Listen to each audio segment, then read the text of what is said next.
how's it feel to go from where I met you to now you're training with the UFC champion? I spent an hour sparring with Merab, coming there to train, help him prepare for Corey Sandhagen. They trusted me, which I'm very grateful to get to go train with. One of the best fighters in the world, top 5 pound for pound fighter in the world. They have a lot of good coaches too. Like, it's not just John. They have a lot of other guys who know what they're talking about when it comes to like wrestling, jiu-jitsu, boxing, whatever it might be. They catch you throwing up. A lot of times people try to hide it. What? Have you thrown up? No, never. Not that they've caught, right? Yeah. Nothing they caught. Honestly, the weight cut is probably the tougher part of fighting. You dialed in. Your peak sweat rate was at like 101 degrees. Before we were boiling water and dumping buckets of hot water into the... So what would I be again if I was in this world? I'm like I walk around 180, 185. I'm so glad you asked. I think we could get you to 155. For sure. You could be an absolute unit. 70, I would be 170. sick at 150. 100%. I would look nice. Maybe a little emaciated, but fuck him. So what are your kind of long-term goals fighting? Yeah, of course, everyone always says, I want to be UFC champion. I think for me, it's just like... Yeah, so when William was here, we watched him white belt sleeps opponent in 30 nice. seconds and like broke it down and stuff, and That's really sick. fun, Yeah, that's a genius idea. That's great. Good, sounds good. Yeah. Awesome. Yeah. Sounds great. All right, welcome back to Game Plan the podcast. Today we have episode 3. I'm here with our producer Juice. How you doing today, Juice? Yeet, good. Let's go.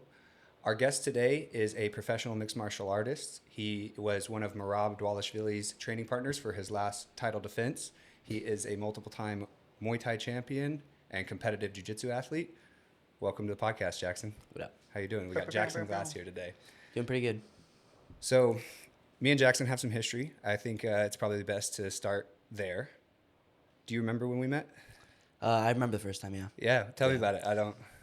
We were at the second location for Fight Factory in Round Rock. I believe it came in to do a gi class. And then remember, it was like my first time going there. You were there and introduced you. I think you were still pro belt. And then my sister, Charlie, who trained, she trained for a long time. We went over there to go train, and you were one of the coaches with Brandon. And then we started training there for a lot. And I remember slowly we started doing some like pads together, like after classes. Like there'd be like a 20 to 30 minute break between the kids class and adult class, which I was doing the adult class. And then we would do either like pads or some jiu-jitsu stuff in between, and just mess around for a good amount of time.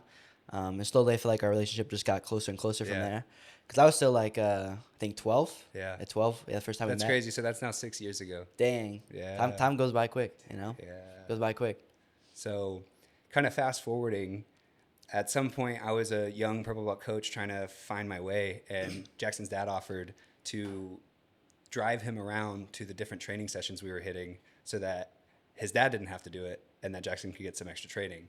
So what do you think that started, like end of 2020 maybe? Yeah, I think end of 2020. Somewhere around there? Yeah. It was like I just turned 13. So Jackson was homeschooled, so he just spent all day with me, 7 a.m. jiu-jitsu class, and then at the time, Cody Steele still lived here. So this kind of jump in timelines a little bit, but our life pretty quickly became dedicating all of our time to helping Cody Steele transition from a professional grappler to a MMA fighter. Yeah. So over the years, now you were still competing more in Muay Thai at that time, I would kind of say. And then we've done like the BJJ World Championships and things like that.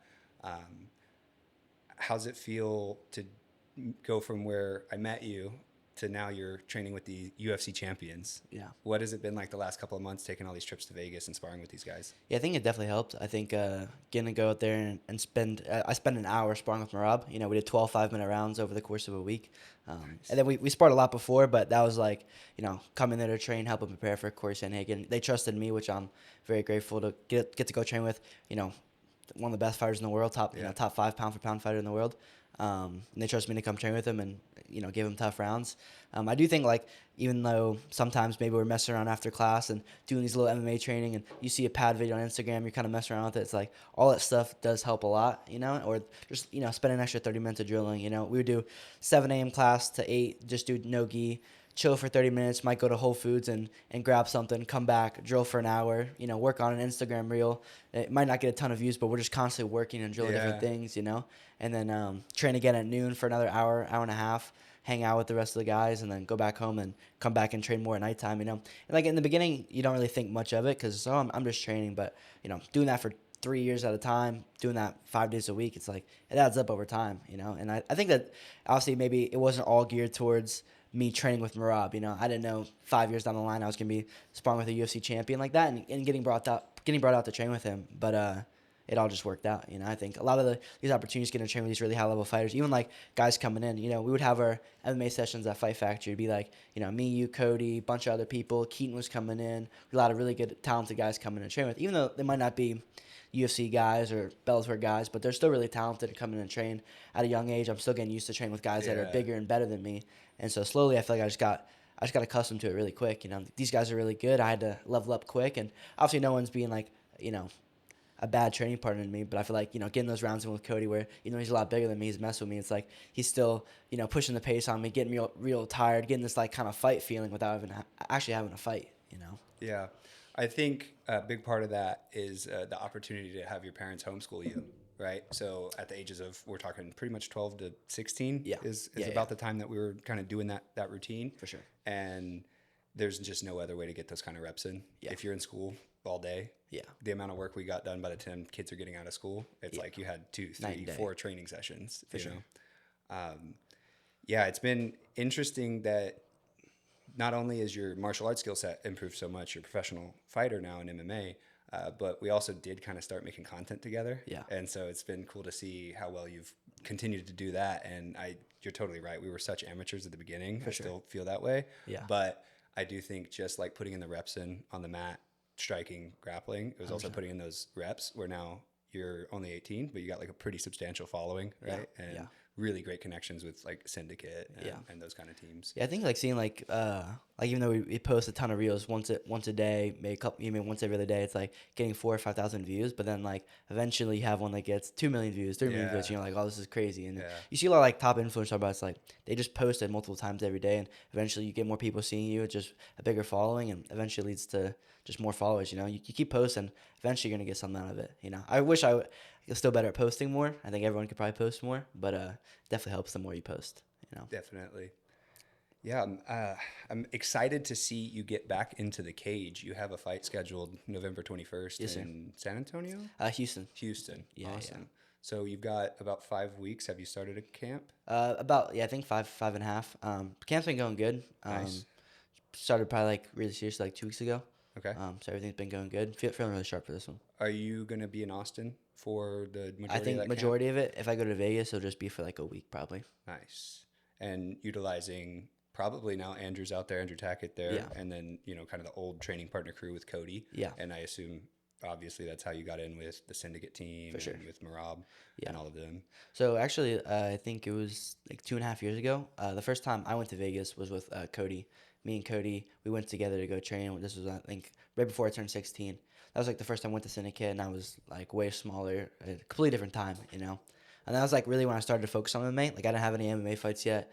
I was still training MMA, but it was kind of just like a Fight Factory. We would like spar once or twice a week there, but it wasn't like pure MMA training. Still focused a lot on Muay Thai. And I think like I went there once with Cody, then a couple months later I went there on my own and stayed with a couple people I knew. And slowly started going back a little bit more and more and just built a good connection out there where I enjoy just going out there to train. There's a lot of really good people out there. I really enjoy like the community they have there because it feels like kind of like a family gym in a way. You know, everyone's really respectful there. So many good partners, and it's like hard to beat getting to train with a UFC champion who's on an insane run right now and great coaching, you know. Yeah, tell me about the coaching there. What's that been like? I really like John Wood a lot. You know, he's the head coach of Syndicate. He started it. I'm not sure exactly when, but he's been running it for a long time. He's a great program. I really like the gym setup too. It's like, you know, they got a beautiful Muay Thai space, and they got a huge mat for Jiu Jitsu and MMA, and they got lifting and private coaching area. It's hard to beat that kind of like gym space. But the coach is really good. They have a lot of good coaches too. Like it's not just John. They have a lot of other guys who know what they're talking about when it comes to like wrestling, jiu-jitsu, boxing, whatever it might be, you know. Yeah, me and Juice had the opportunity to hit Syndicate a few times last time we were in Vegas. So dope, man. Yeah. So dope. Yeah, I had such a good time. It's a great spot. Great training out there, and really looking forward to going back for sure. Yeah, and I've had a couple interactions with Jerry, just like random times, both of us kind of being there for Nora at like a tournament in Dallas. And then like we got to hang out a little bit after before I ever got to train with him. And then like got to go back to the gym a few times this summer and train with him and Shane. And it's been awesome visiting there because it's nice to just go see a functioning professional MMA gym, because we don't have those kind of gyms here in Austin, right? So I'm sure for that first trip for you, you'd been to some of the greatest Muay Thai and boxing gyms. Yeah. You've been to a lot of the greatest jiu-jitsu gyms. Yeah. But I don't know if you'd had that experience in an MMA setting like that. Yeah, because the first time we went there, we went to Syndicate and Extreme Couture, which Extreme Couture is probably like, up there with one of the bigger MMA gyms. They have a lot of super high-level guys there. Sean Strickland's known for training there, beating up a lot of people in there. So it was really cool getting to go there and experience both places, Extreme Couture and Syndicate. And it's a great opportunity. Nice. So a couple weeks in town, training camp. Most of your training nowadays is at what was formerly B Team. Yeah, formerly B Team. After our time at Fight Factory, it's kind of cross-training. I'd like to come back to the cross-training later. But you were at the last year of B Team's existence, right? So you got there and it was B Team, and now it's Simple Man Martial Arts. Right. Is there going to be any kind of changes to the gym aside from the name? There'll be changes slowly. A lot of Damien will be running a lot of the stuff. Damien Anderson, he's one of my closest training partners. They'll be adding stuff slowly, but it's kind of like it'll take some time before you see a lot of big changes happening. No new gym locations or anything like that. It'll still be in the same spot for a little while. I don't know too much of what else is gonna be happening. I know they'll be adding kids classes and potential stuff like that. I'm not sure about gi classes or striking classes yet. Maybe at the other location, but for now, just no gi and probably kids classes soon. And that's where your team with Damien and your coach Elton kind of do your own more private MMA sessions at their location. Yeah, so Monday through Friday we have pro no gi at noon, and then before that at 10 a.m. we have our pro or our comp MMA team, or just our private MMA team, just training session from 10 to 11:45, and that's just us and a couple other people. Nice. Man, I'm super excited to see if Simple Man can do what the B Team did. I feel like they've established themselves as one of the best teams in the sport. For sure. And do you have any, I guess without going too deep into it, but do you know why it transitioned from B Team to Simple Man? I think because of the whole thing with, Craig was done with his time, being the owner of the gym. It was kind of just time for a new change, and I think the Simple Man guys are doing a great job. It's they have a great podcast going on. Obviously, they're just kind of running with the name, the Simple Man podcast. So they're just running with that, Simple Man Martial Arts, which I think is cool. Just keep picking back off it. That's all I really know too much. I think, Craig wasn't really around here in Austin. He's here twice a year, once a year, stopping by for a day. It only goes so far if you're the real owner of the gym. So I think it's a good change. And it's good having, if the owner of the gym is there, or the owners of the gym are there multiple times a week. I think that's very beneficial. Yeah, I couldn't imagine being in a gym situation. I've worked in gyms for a long time, different types of gyms. Yeah. I couldn't imagine the owner geographically never being there, and also probably on a different time zone. Exactly. So something comes up, you want to talk to him. It's he doesn't want that headache. He's got so many things. Yeah, you don't know what he's doing. Yeah, you don't know what he's doing. Awesome. Well, tell me about the same timeline we met. How long were you with Elton before we had met on the Ambush Muay Thai? So I started training at Fight Factory in 2018, just doing jiu-jitsu. So I came from a Gracie Bar gym in Cedar Park.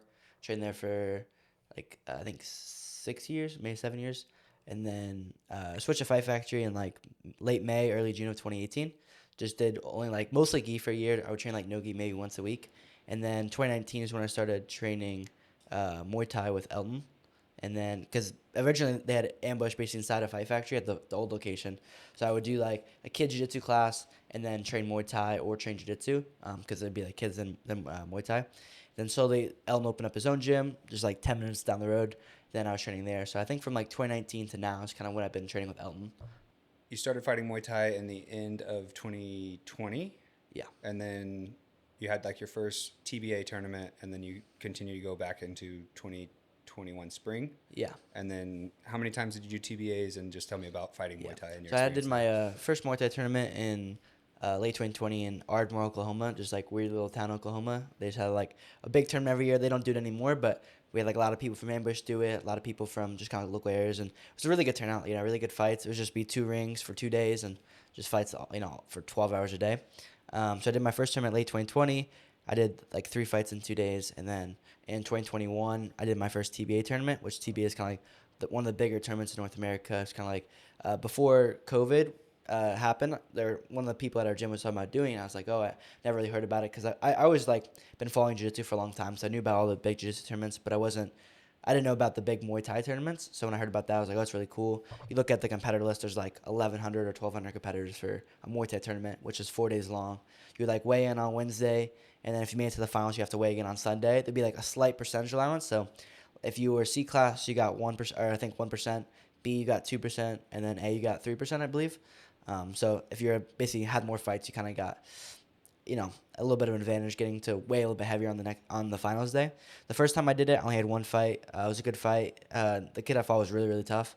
I think I won it in the second round, just like a stoppage on the stool, because he ended up throwing up. So if you throw up and they like kind of catch you, it's like an automatic. They just end the fight. Yeah. They catch you throwing up. A lot of times people try to like, hide it. Like sometimes people like put towels in their mouths or something like that just to try to catch them. Put it off to the side, because they catch you, it's over. What? Have you thrown up? No, never. No, I feel not that they've caught, right? Yeah. No, nothing they caught. No, thankfully. 2022, I fought a really good kid from Canada. That one went to decision. That was another one I fought on Sunday. The other hard part too is like when you weigh in on Wednesday, you don't fight Thursday, Friday, Saturday. I fought on Sunday, so it's like a lot of times you're just waiting around, and then I fought like super late Sunday, so you're like, I'm waiting for 4 or 5 days to fight. Then you're like one of the last fights of the day, so it feels kind of weird too, because you're cutting weight kind of as it goes. So you're like, oh, I don't want to train super hard, so you feel a little like kind of like off. And I did notice that from like the next year I did TPA, I was like training hard every day during the tournament just to kind of like stay sharp. Whereas the year before I wasn't training as much because I was just kind of thinking about fighting, so I felt a little bit more off in the fight. Then the next year was my last year doing 2023. I had 2 fights. The first one I finished in the first round. That was on Friday. Then this finals I finished in the third round. And that one I felt a lot better and just kind of like training a little bit each day and feeling a little more sharp and just kind of ready to go. I think having that first fight too helped out a lot. Just being like, all right, I know I'm fighting once before the final, so I had to like kind of stay ready. So you mentioned some weight cuts, competing in Muay Thai. Now you're an MMA fighter. Tell me about some of your major Jiu Jitsu matches. Growing up, like training a lot in the gi was like kind of all I did. So like IBJJF tournaments, they're not as big as they used to be now, like with how many IBJJF tournaments there are and like how much kids are traveling to compete IBJJF, multiple times a month. But like always training hard for like Pan Kids or like local IBJJF opens, like Austin Open, Houston, Dallas Open. Trying to do a lot of those, like local tournaments like Nagos, or competing on like certain pro events like Submission Hunter Pro, Fight to Win. Like did a lot of those with like the Tackets and Cody before, where a lot of us were on the card, and that's really cool memories to kind of like look back on. So I did, I think, Pan Kids like 7 times probably. Oh, wow. Yeah, so it's from like 2015 to 2022 or 2020. Yeah, 2022. So a lot of years competing at like that level of IBJJF. I really like competing in the gi. It's just kind of like as I got older, it was like, all right, am I trying to be an MMA fighter or compete in the gi? It's just like I wanted to compete in the gi for a long time, but I want to also be one of the best MMA fighters. So I can't spend 12 hours a week doing gi when I could do 12 hours a week of no gi or 12 hours a week of MMA training or whatever it might be. Did a lot of ADCC Opens. Like the first couple times I started doing ADCC Opens, like me and Davis would travel like to wherever, it's like we went to Orlando, New Jersey, Dallas, a couple other ones we went to. And it was just cool, like getting the experience of like, it was just me, Davis, and my other friend Brock, who's training at Fight Factory with us. And it's like us 3 just going to a random place to go compete in these opens where I'm doing 2 or 3 divisions and we're staying there till 11 p.m. at night. It's like one time Brock fought like Wagner Hosha at like I think midnight. We're like waiting around for like the absolute division. And it's like midnight and they're fighting. It's like it's just crazy stuff like that. But I do miss competing a lot in jiu-jitsu. Like I still want to get back to competing in jiu-jitsu because it's just fun to compete, and there's still obviously a risk, but it's a lot less risk than MMA, where I'm not worried about getting knocked out or something bad happening. Where you can still get hurt pretty bad. I'm not trying to get my leg broken, but there's a lot more time to kind of react to things. Yeah, and you could get more matches, and you go to an ACC Open, you do 2 divisions, or you do absolutes, like you're gonna get 7 matches, 8 matches. Against really good people. So between the Muay Thai and the Jiu Jitsu, I know that you've cut some weight, and over the years, do you have any good weight cuts, bad weight cuts, or anything that you've kind of changed in your process there? I think the last one was probably my toughest one, making 145, because the first couple times that I competed MMA at 145, it wasn't too hard to make the weight. I think I was just a lot smaller. But the last one was a little bit tougher, because I think it was like didn't get to train as hard leading up to it, didn't water load properly, and then it was just, a little bit tougher. Kind of, and also like some of the hotel situations not right. Yeah, I was there with you. We had some logistical issues. Yeah, it's like for sure. We get an Airbnb, there's no tub, okay, so we can't use a tub. We go to sauna, the sauna's not hot enough, and it's not the right temperature. Then we have to go get a hotel for the night, and then cutting weight all night long, and then waking up and having to do it again. So that could be a lot. Honestly, weight cutting is probably the tougher part of fighting. Obviously, you get into a tough fight, it's still gonna be really tough, but mentally, it's like, all right, if I have an 8-week camp, I'm training hard, but I enjoy training. It's like cutting weight and dieting. I don't really enjoy that part. You know what I'm saying? So. Yo, what's changed since then? Talking about like logistical issues, going to the hotel, not having this and that. Do you just like bring everything with you? Making sure that the Airbnb has a bath, or we're staying has a bath. Like one time we brought like one of the portable saunas, and we sat in there because I remember Mike Tyson and Jake Paul fought that night. Before we went to weigh in, we saw in like the portable sauna for like 25 minutes. I'm like, bro, I'm not sweating, I'm just warm. Then we did the bath. I mean, I only had to lose like 1.5 pounds or 2 pounds, so it wasn't like we're stressing, but it was so like it could have been easier. Yeah. So the issue is like if you don't have a good sauna, or if we've also been in situations where you're at a hotel that has a tub because the tub's an efficient way to cut the weight, but then the hot water doesn't get that hot, and like especially on that last one, we really dialed in.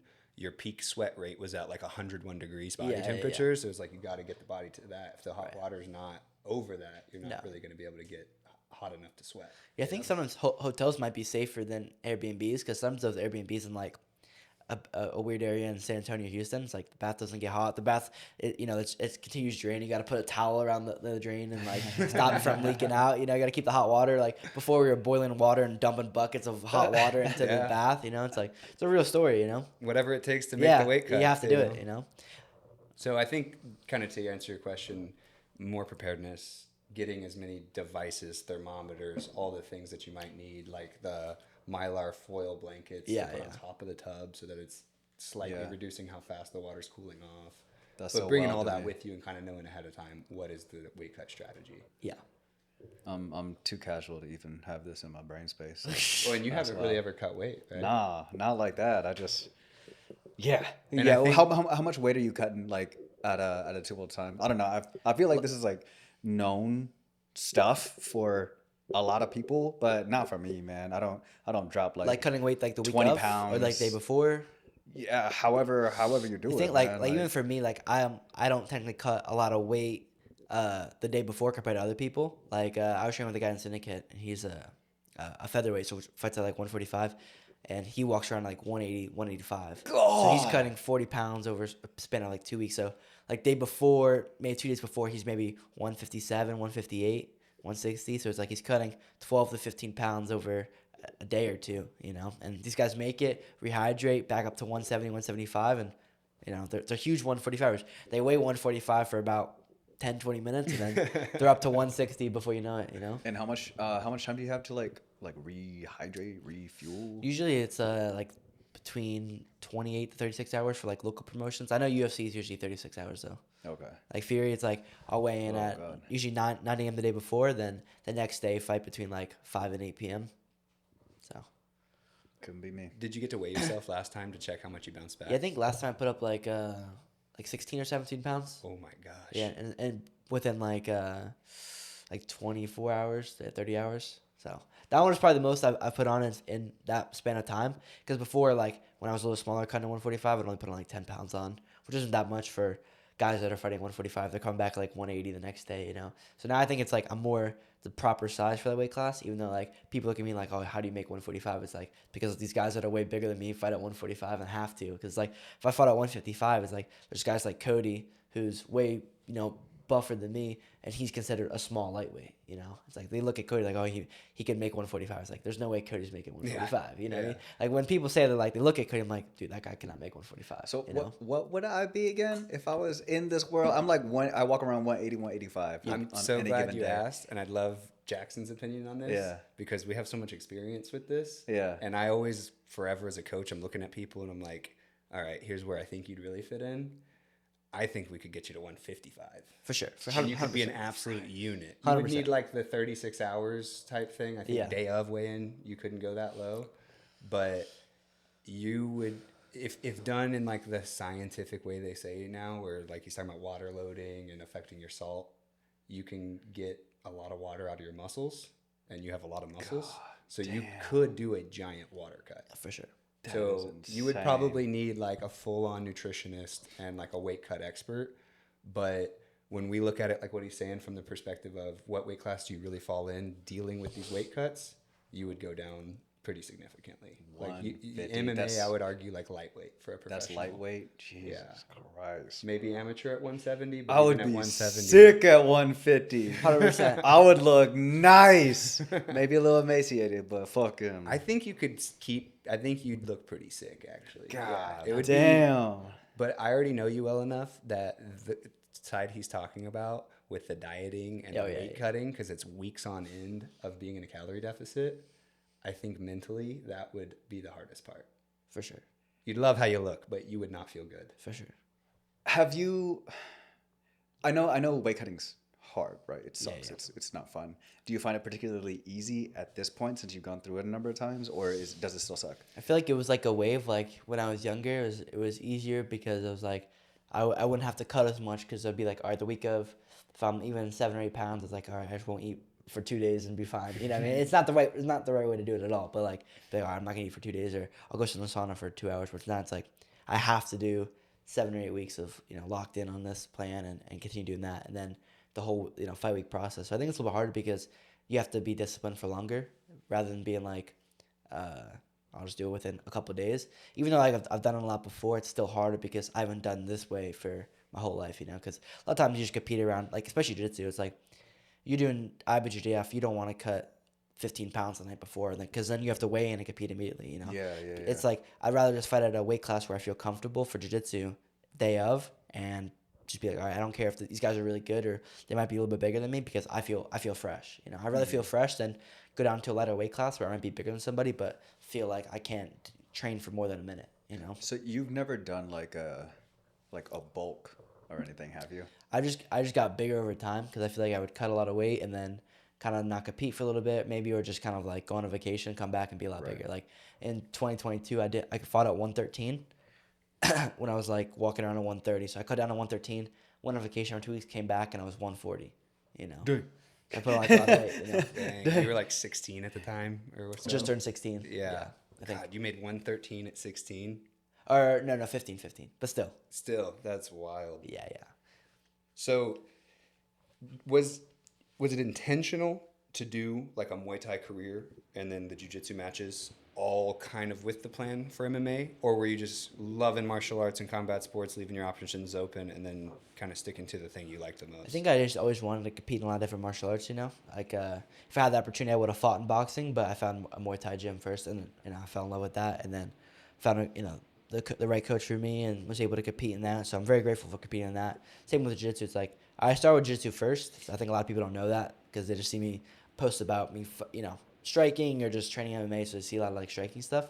But I really fell in love with jiu-jitsu first, and I think just being able to compete with that since I was like 5 years old, and then slowly get into Muay Thai, and then having this Muay Thai career where I feel like I got to fight a lot and go to like cool places. It's like I got to go fight in Canada, in Iowa, and in Oklahoma, travel around to go fight.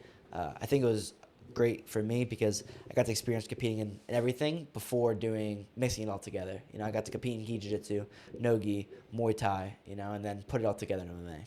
Have you heard Ilya Taporia talk on that specific point? Yeah. Like how he'll just train kind of like one. Yeah, he'll train boxing with boxers, and he'll wrestle with wrestlers. And you and I have had that kind of conversation before, and I think that was the right way to do it. I think part of being an athlete is gaming a rule set of whatever kind. So boxing, Don't ring, let them see you different throw shape. up. Yeah, that's what I'm talking about. Yeah, there's gamesmanship to it, right? I mean, kind of in your current sport with MMA, I didn't realize how much these guys are cheating with these cuff grips on the gloves. Inside. And they're winning major fights with it, just getting away with it. And then people are finding that footage after the fact. So if you ask those guys, those camps, those coaches, I guarantee they say, hey, we're just trying to win. Yeah, 100%. So I guess if you're not cheating, you're cheating yourself. I think because GSP did the same thing as Ilya, like training he would only mix MMA, like do full MMA like once a week. He was just doing Muay Thai with Muay Thai guys, or just doing a specific day for Muay Thai, just a jiu-jitsu day, just a wrestling day, just a boxing day, and I think it goes a long way. GSP was pretty revolutionary on that, and how high level he went on each kind of coach. Yeah. Right? Like just Danaher and Phil Nurse. Yeah. That's a great example Yeah. of like getting a Muay Thai expert and getting a grappling expert. Yeah. They have very little crossover of their fields of expertise. Right. I'm sure in MMA there's the crossover, but that was like the first super coaching Super squad coach team? that I Yeah, saw yeah, in the yeah. UFC, right? I think that GSP showed through how he won his fights that like he's kind of regarded as one of the best takedown artists, didn't start as a wrestler, and I think that's all because of his training methods and his coaching staff. Yeah, 100%. So are you doing 145 for this upcoming fight? Yeah, so technically 146, you get the pound allowance still. Okay. But yeah, I'll probably stick with this for, we'll see. You know, probably another year. We'll see how things go. And especially out of camp, just make sure I'm monitoring my weight, not getting too big in between, so it's easier to cut. I'm working with a nutritionist now, and she works with like the USA boxing team and I think USA wrestling team as well, but I know for sure USA boxing team, and she's been super helpful. Nice. So do you feel like you're still growing? I do think so. Yeah, I think I'll probably get a little taller and probably a little wider for sure. But I eventually I think I want to fight at 155. Like I think that'd be a great weight class for me where I'm still fast, but I'm also hitting hard, and I think it's a good weight class for me in the sense of like if you look at lightweight, I think those guys they hit hard, they're fast, and they can do it all. You know, where I think it's one of the tougher divisions because there's so many guys in there that can fight a lot of different ways and be very effective, and they're also huge. Like you see guys like Charles Oliveira or like Khabib back in his day. It's like dude was cutting from like 195 to make 155. It's like that's a huge cut, you know.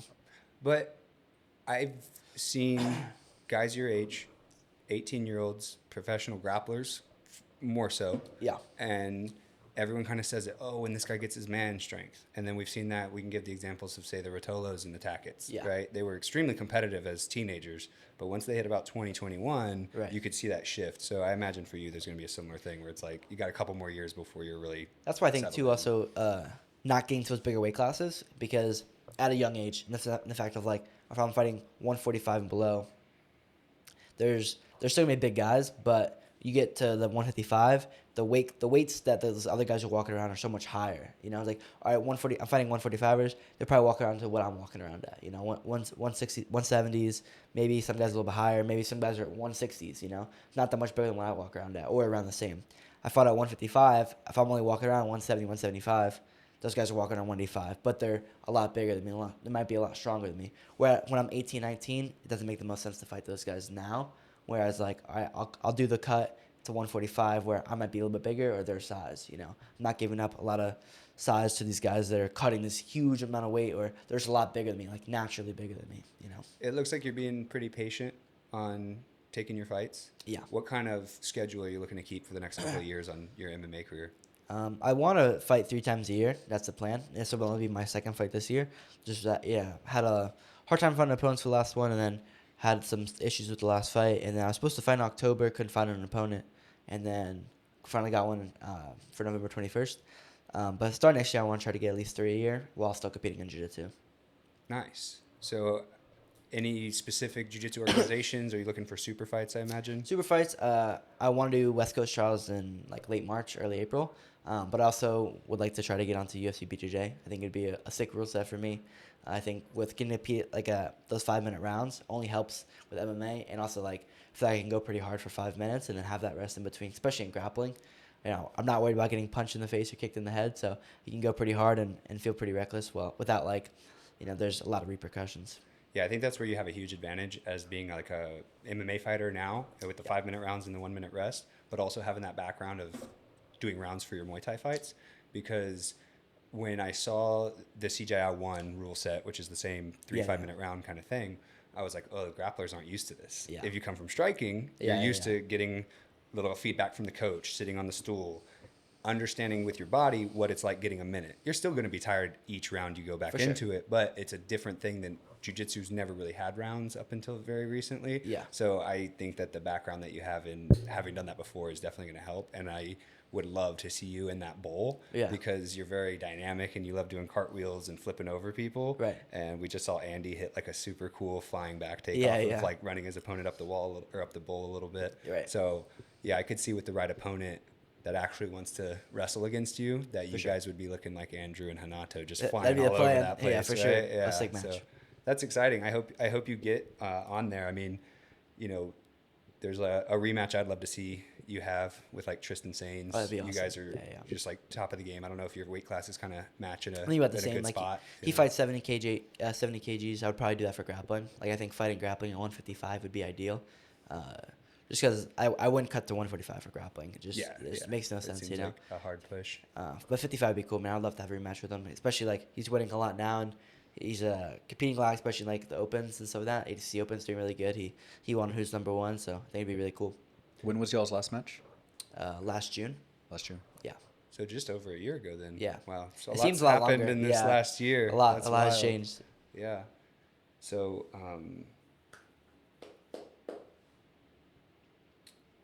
I'm lost. Sorry guys.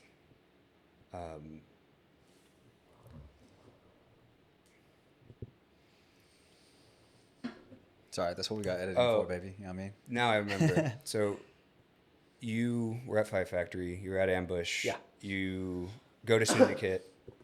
Before you were at B Team Simple Man, you've been cross training on all sorts of different teams. Mm-hmm. What is your view on cross training, and how do you feel like that's benefited you as an athlete? Yeah, I think it's very beneficial, and it's not so much in the sense of like if you're cross training, it's like I'm not getting enough at other gyms. I think it's also just like you're trying to get the best possible training you can get, especially if you're trying to make it to the top. And I think a lot of times like hobbyists too, it's like they just want to get to train in different gyms. They want to get to train with different people. You know, like I know a lot of people like in it's like in Austin. There's the VOW open mats. There's a 10P open mats. A lot of guys might train at this gym 3 days a week and another gym 2 days a week, and then they'll hit the VOW and 10P open mats on Sundays and Saturdays. You know, it's like people sometimes just want to get to train with different people and they enjoy jiu-jitsu for what it is. But I think even as like guys who want to become like better athletes in the sport and go farther, it's like sometimes you have to cross train and just give different looks. Like, let's say there's not a training session at this gym on Saturday, but there's at this gym. I can go do MMA sparring. Okay, let me go there and train with people I know, or even like bringing some people from the other gym to this gym to go train. You know, I don't think there's should be really any animosity about that. Besides, like, I understand if like maybe you're teaching at a gym, right? Like, let's say like I'm teaching at a gym, I'm probably not gonna go coach at another gym. You know, Right. I understand Yeah, how that's like a coaching thing, but for training, I think it can be really helpful. Like trying to get to the top, like even like on Saturdays recently, I would do 10 a.m. at B Team or Simple Man, and then go do like a 10P open mat after. You know, it's a lot of jiu-jitsu training. It's so like, or I'm going to get different looks with different people, get to meet different people, and just more overall training. You know. What do y'all think the general consensus is, or if there is one on cross training? Is it like something that's frowned upon? Is it something that's encouraged? I think it's become more popular for sure. More popular. I think back in the day it was very frowned upon, especially like gi. But now I think it's become really. How popular. long ago you think was it like that? Like 1 year, 3 years ago? Probably a little more than that. I think it's been getting more popular the past like probably like 5 years. But like definitely like early probably 2000s like gi days. It was like if you're part of this did team. you start training? 2011, 2012. Yeah, so I would say back then it would, on average, still be pretty much like you're at this gym, you train at this gym. Only. To the point where some gyms was like, I find out you're training elsewhere and you're not welcome back. Yeah. Damn. But that has eroded really quickly. So I would say like post-pandemic, it's rare to find that attitude. I would say it's more common to find like the cross-training attitude. I think that's a good point of like post-pandemic. I think that really changed, you know, of like the whole like cross-training thing, like seeing people just train at different gyms more often and it being like, oh, you know, I'm going to go here today. Oh, you know, it's cool. You know, have fun there. But there's no like lost friendships, you know. It's like I might not come to Fight Factory anymore, but it's like I haven't lost any friendships with people, I feel like, you know. Yeah. And I mean, MMA fighters run into those problems where they're teammates and then they become a contender and a champion, right? And you might have to fight each other. I'm always interested in how people make those decisions. I feel like I heard Tom Aspinall say something about that recently. He had a teammate that he had a teammate who just got into the top 10 and was just like, you know, the only way he would vacate a title is if his friend could fight for the title, you know, because like he's like, you know, I would have kind of done it all already and it would be a good opportunity for him and I want to see him get to the top, you know, which I totally understand. Yeah. And the only defense I have for not cross-training is that we got to have some sense of teams to compete against each other. For sure. So like if B Team and New Wave in the pandemic just completely threw all the beef to the side and cross-trained, that would be bad for the sport only in the sense that if they're friends, they don't want to do matches against Oh, each dude, other. it'd be a right? super team. It'd be like having the two best NFL teams merged together. It's like they would never Yeah. lose, you know? It's Yeah. like, we don't want to see that, you know? So I think it's important to be able to cross train with other people. But I do like teams. I do like For sure. seeing like B team's been a strong team for a while and showing up at all the major events. But I do think to also make progress, you have to be somewhat committed to a team as well, you know? Like, if I train in a different gym every single day, it's like also for the coaches, are they going to be like, like even try to help that person, you know? Yeah. And I totally understand that from a coaching perspective. It's like, okay, if you're not wanting to go all in with me, why am I going to try to go all in, trying to help you coach and or help you get better and improve and get to the top when you can't even do that for me, you know? Yeah, so it seems like there's a balance between like the cross training as a supplement to For improve, but maybe not like exclusive, because I know we've both been around like the martial art nomad, who's just like doesn't have a coach, just does his own thing, and I think That's what too. Like a lot of guys try to get better by just rolling, just scrapping hard, and then I go from this gym to that gym, and I'm just gonna roll and get better through there. Watch a couple Mika Gov out highlight reels, and try to do that in training, you know. And it does work for some people. Some people just a little gifted a little bit more, but there's a lot of different like training methods now, especially with the whole like CLA approach, ecological stuff. You see a lot more guys training differently. So it's cool to see the changes. Yeah, I feel so bad as your former coach where I wasn't following the CLA method and I wasted all this time drilling. It was such a waste. And, I think that argument's interesting. I don't have like any hill to die on either side. I think that a lot of the things I've done for years in the way I coach has some more ecological sides to it. Yeah. But then I definitely teach step-by-step things, and I don't really know a different way to get my point across to people. So I think a mixture is probably going to be what the future of training looks like. What is CLA, and how is it different from quote unquote traditional for my casuals out there? Oh man, I'm the worst person to explain this, at least for the acronym. It's like constraint-led approach. Yeah. And I guess that's tied in with the term ecological, and that they come from like a method of education or something like that, a method of teaching. Yeah. And it's like learning through your environment. But the best understanding I have for its application to the jiu-jitsu mat is stop doing dead drilling where your partner is not resisting, and like less step-by-step instruction, and go drill that step-by-step. So more games and basically what I look at as specific training, but you can call them games. Yeah. I mean, like we had games sound more fun. I like games. We had Greg Souders, who kind of was the one that like made CLA popular, because he had the Corbet brothers start to win a lot. They started to make a bigger name, start with the trials, and then they recently won Zapatero, which is, they won 100K. Like Gavin and DeAndre are super good. They came to do like a 2-day, just 2 days of like classes at formerly B team. It was really cool just getting to see like a different approach and training in a different way. I'm not too sure like how to teach it to beginners in essence yet, and like because like we all of us came from learning techniques. You learn how to shrimp, you learn how to do scissor sweep, you learn how to do these moves step by step. So it's like ingrained into your head is the only way to really learn jiu-jitsu or learn these things. But there's also ways where you can learn by not having it explained to you in such detail and still get really good results. It's like who knows how good some of these top athletes in jiu-jitsu would be if they just did CLA. Who knows if they would be good if they just did CLA, So do you have any preferences personally?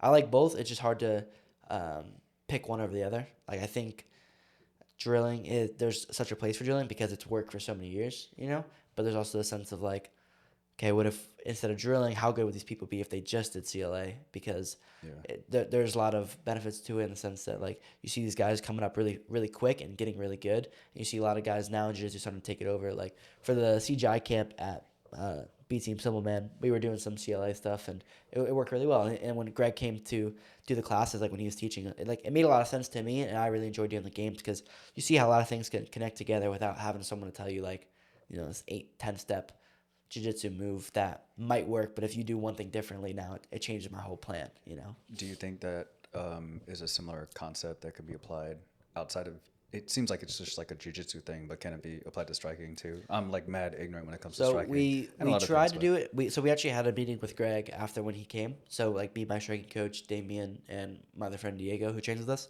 And we were talking about a little bit about it. There's a guy, I don't know where he's from, but he does like CLA stuff with striking, but they do a little bit differently where they don't even do head contact, where it's like touching the shoulders and chest instead, which we tried for a little bit because Damien was hurt and Diego was hurt, so they couldn't even really do, strikes to the head or anything like that, which I don't personally agree with, just because I'm doing, all these reps of me hitting someone's shoulder and chest. It's not me hitting their face. So it's a little bit different. I don't disagree with it. I just think it's a little bit harder to pull off into striking. Also because striking position changes so fast compared to like grappling. Like grappling can change really fast, but there's a lot more connection. It's like striking, there's a constant like in and out, there's angles changing.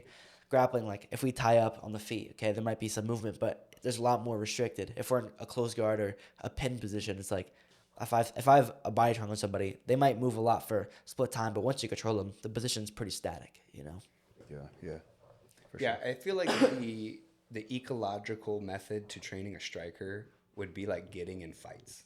Yeah. Like if it's like learning through the environment, you have to just be throwing strikes. So I would compare that to like a guy you might hear say that he knows how to like street brawl or something like that, where they've been in a lot of fights, so they've learned through their environment. And you meet some of those people that are knockout artists, right? Yeah, so you can learn some really cool striking by just doing it. But the pedagogy of Muay Thai and boxing and Taekwondo, all the major kind of striking forms, is pretty well figured out. You have to think about the length of time that we've been coaching and teaching and having jiu-jitsu versus like Muay Thai or boxing, right? So there's been boxing trainers and athletes for at least a solid 100 years, longer than that realistically, and Muay Thai much longer. So the methods of the training have been kind of figured out for longer. And I'm open that like some of the Muay Thai methods may be just how you do it and people aren't thinking enough of like changing it to maybe a better method. But I totally I've been trained by the traditional Muay Thai training camp method, and I totally think that it works. Yeah. So at some man, when I do our MMA practices, we, instead of doing like CLA, we can just call it like objective sparring. So let's say my goal, let's say like at some point MMA is I have to land 2 punches or throw at least 2 strikes and then finish a takedown, right? So then we'll make this some sort of live game. Then we'll have like, we don't like to do too many like constraints, meaning like I can only jab and kick because it's not fighting. There's not a promotion out there that says you can only jab and kick. There might be that I don't know, but most of it's just going to be full MMA, right? So if I go to do MMA fight, I should be able to do full MMA, but we're just trying to do certain things. So let's say I'm trying to get better at takedowns, but I'm not just going to be shooting from afar and having no setup and just blind takedowns. So I need to have like a setup. So maybe I need to like show a level change first, add a strike, and then get to a takedown. But then let's say the other partner, he's looking to stop hit me. So if I go to shoot in, I have a bad setup, and he catches me on the way in, he would win that objective, So we do a lot of things to kind of counter each other back and forth to kind of get better at those skills without it being like, these games that we call it. We just call them objective sparring. So we're trying to reach these objectives to help us get better at fighting, which I think makes a lot of sense. And my coach, Eldon, he came up with that, and he's just having us do it every single day. We've been doing it all the time, and we have a really good group of people with like different skill sets. So it's like, Damien being one of the better grapplers in the world. Then we have our friend Diego, one of the better Muay Thai strikers in North America. He was like 18 or 19 and 0. He wrestled a little bit in high school, I believe, but not like super big in high school wrestling. And then he's coming in, so it's like we're both trying to get better at certain things. Where maybe Damien needs to improve on striking, we'll do more striking objectives for him. But Diego, since he wants to make the transition to MMA, we'll try to look for more like MMA objectives or takedown objectives or clinch objectives for him to use in MMA, so he can improve on those skills that maybe he needs to get better on. Yeah, my last thoughts on the ecological is I've been coaching kids jiu-jitsu for like 15 years almost, something like that. And the way that I agree with the eco side of it is go try to teach a step-by-step, 10-step move to a child. It's not going to work. You want to develop the kids, there's got to be games. And if the games relate to grappling in some way, then that's where they really develop their skills. Bro, talking about kids, I feel that way sometimes. Yeah, sometimes maybe I'm watching instruction. Yeah, sometimes I'm watching instruction and my mind's just like somewhere else. Yeah. Especially if there's music on in the background. Yeah, you're a little bit distractible. You're vibing. Yeah, 100%. So, hey, sorry, real quick. Do you think you could take the cord of the mic and like loop it up around the arm? Over here? Like around like this part. Like you want to bring this all the way through? Just so that it's hanging and it's like up off of your leg. Sorry, bro. I'm retarded. I can only fight, bro. I've been using that excuse a lot lately. It's the best excuse. I can only fight, bro. I'm sorry. I don't even say that. I just say like, man, I just know like a little bit of arm bars. Yeah. Maybe a berimbolo. I don't know anything about Yeah. That shit ecological approaches Right. or stuff like that. sick. Oh yeah. So something I'm curious about, because we kind of admitted some of like the not so good weight cuts, and you talking about like not eating for 2 days and stuff. Yeah. Now that you're a professional fighter, what kind of changes are you making to professionalize your training? Recovery for sure, and listening to my nutritionist and people that have a lot more experience than me in this kind of stuff. Cause like I know from my experiences, of someone that's coming up and asking me questions, like I can relate, I can tell them my experiences, and same thing with someone that has a lot more experience than me, like asking them about what they're doing. It's like they're not gonna lie to me about that, and those are genuine experiences. And then just really like I think recovery is super important, because you should be able to train on days you don't feel well. You know, I don't believe in like if you don't feel good, you shouldn't train. But I do believe in like if you know don't go crazy if you're not feeling good, because times I have got hurt, that's usually when that happens. Is like you really don't feel good. I shouldn't be 50 or 40% trying to go 110 where someone's way bigger than me, and then you end up getting an injury. You know, not fortunate enough that I've never had like you know a 20 CL or anything crazy like that, but still enough injuries where like gotta take a week off, or I gotta nurse this thing for 2 weeks where I can't go hard. You know, so Yeah. I think recovery is probably like the biggest thing, being able to sleep and prioritizing that over almost anything. You know, Yo, Yeah. how do you like working with the nutrition? How long have you been working with just like not even 2 weeks, I don't think. 2 So I weeks. just started working with her, but I've already first felt impressions? Yeah. yeah, I've already felt a lot of big improvements just in training, like energy wise, and just being able to do like kind of back to back sessions that feel good. Or like if I did a hard session, like today I did like a fight simulation, did 3 5-minute rounds, a different person every minute, right? So for 15 minutes, I had a different person for 1 minute, and felt like really good most of the time. Like obviously you get a little tired towards the end, and you got a fresh person every minute, but like feeling good in my shoulders and my legs, where I'm not like Hold up. my arms are 3 down. 5-minute rounds, Yep. fresh person every minute. Yeah, after the 5 So you're minutes, gonna do take like one. 15 15 minutes. people? Well, we just had 3 people, so it's just First a new, fresh yeah. person every round. Yeah. Oh, No, shit. fresh person every minute, but we Okay. just had they would do like 1 minute on, probably 2 or 3 minutes off. The next person, you know what I'm saying? Oh, gotcha. Okay. We just had 3 people to rotate with, but Yeah, still gotcha. like they're somewhat fresh. Yeah, you know? yeah. And you were just kind of Shark Tank through all Just that? Shark Tank, yeah. MMA Shark nice. Tank, yeah. Nice. The reason I ask is because, like we're saying, we've been together on bad weight cuts. Yeah. And we've kind of laid the foundation that we were together pretty much every day, or at least like 5 days a week for Yeah, kind of yeah. years on end. Right. And I maybe wasn't the best influence at times with the energy drinks. For sure. And so that's kind of what I'm curious about now is like this kid, even when I met you at 12, Yeah. sipping on a 300 milligram bang.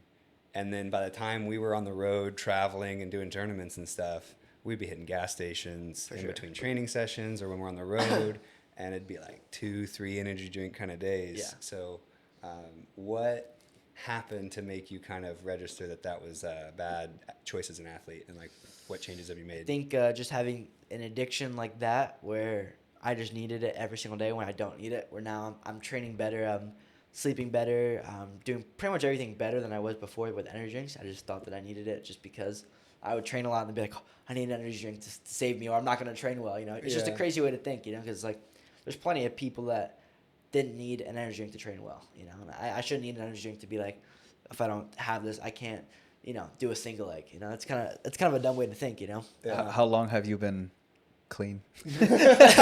So I did trials last March, so I haven't had one since last March, so a year and a half. Look at Oh, you. wow. Yeah, I haven't touched one. Feel good. But now I'm just on the coffee, so. Don't even touch the stuff. Yeah, don't touch. I just sniff them every time I get one. I just take a little sniff. I could taste it from there. Bro, I love me a OG Green Monster, bro. Green Monster. Oh, don't God. do the green. Yeah, bro, I love them. I love 'em. I mean, I like the white monsters too and all that. I know it's like real popular, but yeah, the OG green, something about it. Monster was never my thing, but Gets I know a me lot of people like going. them. I know a lot of people like. What Them. blows my mind is the size that Monster will go to. Dude, yeah, They that have like giant a white one, 32 ounce Yeah. Monster or something like that. And I don't even know how many milligrams of caffeine are that's in gotta be that. like 400 or 500 milligrams. It's got to be at least. Hey, over sugar free 3, though. right? Sugar free. Sugar Somewhere. free. Sugar free. That's why I like the white one. The white, sugar free. That one tastes a little bit better to me. Yeah, energy drinks are just I know a lot of people like them, and I used to love them. I love them probably more than anybody, but I just think you probably shouldn't love them too much, you know? It's just... Well, you just said that with a couple weeks on the nutritionist, you're like going through these tougher sessions feeling good. Yeah. And it's like, yeah, you're probably having, whether it's carbs or protein and whatever time Yeah, before and after training, that's what's actually getting you through it. And like the caffeine was just... Yeah, it's like, did I really need the energy drink, or did I just need to just eat better, you know, Yeah, and feel yeah, better 100%. and just sleep better? And What so I'm are probably just what gonna are do some that. of the big changes you've seen that your like nutritionist has implemented with you? You know what I mean? Just- And how's it been different than? I think eating the right things and eating close enough to train where I don't feel full, but also have energy to train. Where before it's like, if let's say I would go through these times where I'm like, oh, I'm gonna fast till 2 p.m. and it's like I would go get dropped off at 7 a.m. to go train with Davis. We did 7 a.m. to 8 p.m. maybe a session after that, and then a noon session. So I'm doing 3 sessions with having 2 energy drinks or an energy drink and a coffee, where it's like I'm relying on caffeine instead of like eating food and feeling good to train. Where at the time I could get away with it, but now it's like I had a heart problem, and then it just doesn't work, you know. And then I think she does a really good job of like just making sure, giving me this plan and kind of being flexible on what to change. Like if I'm like, oh, you know, I don't want to have this, I can substitute it for this, and just feeling good, you know. I haven't really felt this good in training in a long time, where I just have energy, you know. I'm not just relying on me like just going as hard as I can and getting away with that. Whereas now I'm just like, oh, I actually just feel good and I can go at a good pace and just feel comfortable.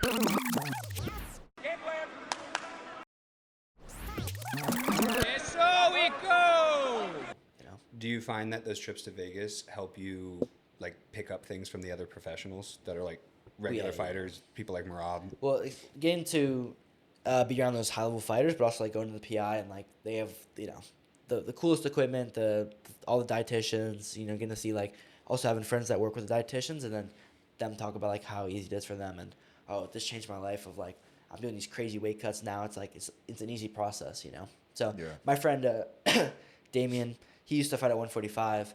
It was never gonna be his like final weight class, but it was kind of like a tough cut because you kind of like, oh, I know I can make it. I'll kind of wait and I'll be fine and cut the weight, but it'd be like a little bit harder of a cut. Then he started fighting at 135, where he had to get a nutritionist, and it was an easier cut making 135 than it was 145 because he was working with a good nutritionist and he was listening to the plan and just listening to what she said. So Tell me about you're doing all this fighting. What are you doing these days that's outside, off the mat? What do you do in your free time with something that's when you have a Saturday or something? Yeah. Is it just fighting 24/7? He's sniffing energy drinks. yeah, that's bro. what I'm saying. I get like 5 and just rotate, you know. Yeah. Smell, you know, take a nap. A lot of times I'm just like, you know, if MMA's on, I watch MMA, but big into sports. Like me and my dad always been big into sports, so usually like Saturdays, especially now, it's like college football, so I watch a lot of football. Or I'll usually like go hang out with my friends a little bit and we'll mess around, play some basketball or throw some football. So nothing too crazy, just get outside, and especially now that I can drive and feel pretty safe doing that and feel free. Yeah, I forget about the sports sometimes because you said is your fight on a Sunday? This fight is on a Friday, I think. Okay, so that's actually kind of better for you It's better for because me. I could see you and your dad being the guys where you're like getting your hands wrapped and like watching the Dolphins. Or something, Actually, you know? my last fight, or excuse me, my second pro fight, my dad was during like a Dolphins game, and he had like these white headphones on, like when I was like in on the back, and he's like texting me about like how the game's going. That's and I'm sick. like, I like check my phone every like 10 minutes and like give me these little updates. And obviously it's like it's an MMA fight, but it's also the sense of like just feeling confident in yourself that like I don't have to change so much to feel confident. Yeah. You know? I'm still like, in the day, it's still just another day for me. Yeah, so Cody got to bring us with him to the PI. Yeah. And I had been there before, but it was Juice's first time. And I guess you don't really have like unlimited access, but you have Cody and he probably can take you up there. And I think we talked with William just a little bit about that. But from our experience there, it's like mixed martial artists have had that for however long it's been open, but grapplers have never had it. So it's been really cool to see going up there with Andrew and William and having jiu-jitsu athletes actually get taken care of like a professional athlete. Right. And it's cool that combat sports kind of known for like the dungeony gyms and like torn up mats, places like PSF, right? Yeah, where they there have you go. like raccoons falling through the ceiling or Yeah. something like that. I Everyone feel like living that's there. kind of the vibe of What's martial PSF? art. Pedigo submission fighting. Oh yeah, okay. Yeah, Daisy Fresh, Fresh, Yeah. right? AKA Daisy Fresh. And I feel like the UFC is giving opportunities to both the MMA athletes, but now finally some jiu-jitsu athletes to be treated like a professional athlete. Because even for you, like you're a professional MMA fighter, but if you were like a college wrestler at Penn, you'd have almost the same amount of resources that the Performance Institute gives UFC fighters, you know? Yeah. So it's going to be cool to see, especially someone like you, right? Put you in the PI, give you access to all those things, and just sit on that for time. I think you're going to see like drastic improvements. Yeah, I mean, I think the PI is probably one of the coolest things in Vegas. You know, it's like, anytime I get to go to Vegas and whoever I'm with, like, you know, Cody's always been really cool and brought me in and brought whoever I'm with, and it's like, they're like, oh, dude, this is the coolest place on earth, you know. Especially like people kind of coming up, they walk around, they see like all those UFC people in there, and they're like, oh wow, these fighters are just like other people, and they go into, and the food's great, and they really take care of you there, and it feels really good in there, you know. It seems like a college campus for fighters. Yeah, Yeah, it's the a good vibe. cafeteria is like the most fascinating vibe of like sitting there, and then you'll just see like 9 Dagestani dudes walk by. As good as that beard. Yeah, and then you'll just see like a different team that's clearly not friends with them or whatever, and they're all probably fighting against each other. And it's like high school where it's like you're around these people you might have like not beef with, but you know MMA is a little different than grappling, so there's a little bit more. Maybe not feelings involved, but intensity behind it. So there's not as much friendliness kind of before fights. Speaking of Merab so much, can we pull up? Pull it up. You know, I got to witness some of your sparring with Merab. And it was really cool for me, obviously, coming from like giving you a green belt in jiu-jitsu to Yeah. sparring with a UFC champion. That's like a wild 6-year, 5.5-year timeline, right? Like that all happened super quickly. And obviously that's before the fight, and this is like a closed session, right? So when it happened, I'm like bouncing off the walls, and I'm like, oh, I wish I could show this. But it was really cool that, I guess it was before the fight even, you kind of gave me the shout out. Yeah, this was, I think, the day of or day before CGI. So it's kind of not too long. You've been helping a lot of the younger guys as well. You train with this 18-year-old kid named Jackson Glass. He's been sparring with the best fighters at Syndicate MMA. How bright do you think his future is? Yeah, Jackson is really talented, and that guy was the I will say hardest rounds. You know, I was sparring with. Yeah, he has a big future. He's young. He's training jiu-jitsu since five years old, and now of course he's completely MMA fighter. He's already professional fighter, and yeah, it was good experience sparring with him. Like then, you know, I never have a I mean, so I'm older, right? Older fighter, but when I sparring usually younger fighter, I'm like I have a lot of experience, right? Maybe they are good some like for some situations, but I always find a way to how to shut them off. But Jackson is like I was surprised, shocked, like 18-year-old how full package he is, and yeah, he has a really great. Man, so yeah, that's super cool to get that kind of a shout out. Oh yeah, from Merab, and you know, I think that it's just a cool thing to see, but to have that last part that you're a complete fighter, you know, and it just kind of goes back to the homeschooling thing, and it's like to be at 18 to be able to keep up with a guy like that, it's like you have to have had no life other than 24/7 on the mat, in the ring, in a cage, doing that kind of thing. That's why too. It's like a lot of people ask me like, you know, what it takes. It's like it's not a 1-year thing. You know, it's like I haven't just been doing MMA for a year, just been consistent for a year. It's like it's been my whole life being consistent. Like I didn't start doing pure MMA at 5 years old, but it's like leading the way. It's like having these jiu-jitsu reps, having these no-gi reps. Then that's like I started doing Muay Thai. Then started going to like wrestling clubs and training. It's like I have just so much experience of training and a lot of experience competing. And now it's like getting to train with a lot of high-level guys over the past couple years. Like got to spar guys like Raymond Daniels, who are some of the best fighters of all time. You know, one of the most dangerous fighters of all time. We have great guys always coming in. Guys like Song Yudong, who you know top 5, top 10 guys in the UFC.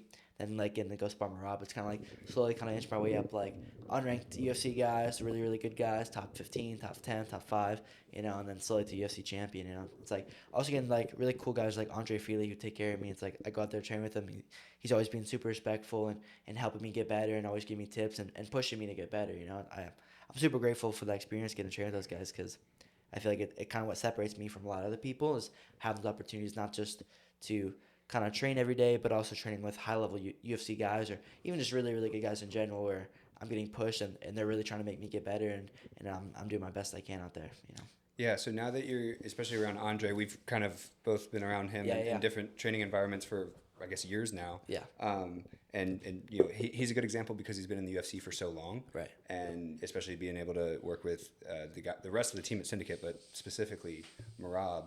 If you were being critical of yourself, what would you say, if anything, do you see what those guys are doing and how that may be different than what you're doing? Or do you feel like you're kind of able to follow their track pretty well? Yeah. I think in a lot of different ways, it's like we all are all good at certain things, and then they just have a lot more experience than me in the sense of like doing MMA and fighting MMA. I think Merab's like, obviously everyone's going to talk about his cardio, but his timing is really good. And I think that's some people kind of like don't see is like, oh yeah, he just has great cardio and just spam shots. It's like, okay, you could say that, but the guy has great timing. He has great kind of awareness. He's really good at kind of knowing when to press and when to like kind of pull back and kind of lure you in. Because something that's really good too is first time we sparred, I would just do like one round with him because he's like rotating different partners. It's like, oh, you know, I feel pretty good with him, you know. And then I did 2 rounds with him. I was like, oh, the second round was a lot tougher. You know, it was my first time doing 2 rounds with him because the first round, when I know I'm doing 2 rounds, I'm like, all right, well, now I'm not just going to go crazy for 1 round because I have round 2. And then we slowly started doing 3 rounds at a time. And I was like, oh, I fought a little bit different. And then you see, like, the first round, he's a different fighter. Then rounds 2 and 3, it just slowly changes. And, like, he knows how to change the pace. And when he sees you get tired, he knows when to ramp it up. He knows when to bring it back down. When to kind of, like, make you feel comfortable, kind of lure you back in and take advantage of those things. So a lot of really good learning experiences from sparring him. Obviously, he's a champ, but he does a lot of really good things as well. And then I think overall, just like with MMA fighters, it's like just their pace is really high, especially at the lower weight classes. Like guys that are fighting under 155s, like the pace is just so high. You know, it's 15 minutes and they're only 5-minute rounds, but those 5-minute rounds can fly by, but they also feel like eternity when you're in there. You know. Yeah, and do you remember much when you're in there? Like after you get out of can you give yourself the play-by-play, or is there like parts of it that from just sparring get so or fighting, or like in the actual fights? Oh, in the actual fights? Yes and no. I think my last fight, I don't remember as much from it. My first one, I kind of do, but it's kind of quick how it all happens. Like you watch UFC fights or MMA fights, and like it seems like it takes forever for them to get in the cage and then do the whole introductions and meet in the middle or whatever. But like when you're in there, it's like it feels like 10 seconds. You know? You're in the locker you room, walk and then out, all of a sudden boom, you're in there. Yeah, it's like it's crazy feeling because I would fight Muay Thai, but it's just different. You know, I'd only fight in like tournaments where there's 3 other fights going on. There's a lot of people in there, but they're watching other people. So when you finally fight MMA, you're like, everyone's just watching you. You know, everything's on you. You walk out, their eyes on you. You walk into the cage, it's just you in there. You know, so it's like, and eventually you hear all the yelling, the screaming, and you just got to dial in on who's in front of you, and then it's just go time after that. Yeah, right now I'm thinking of your last fight and how messy it got. Yeah. I haven't seen, in like a Fury at least, a bloodbath like that. I mean, 3 rounds and you guys, by the end of it, I guess you were covered in his blood and he was covered in his blood and the grappling got slippery. Yeah. You know?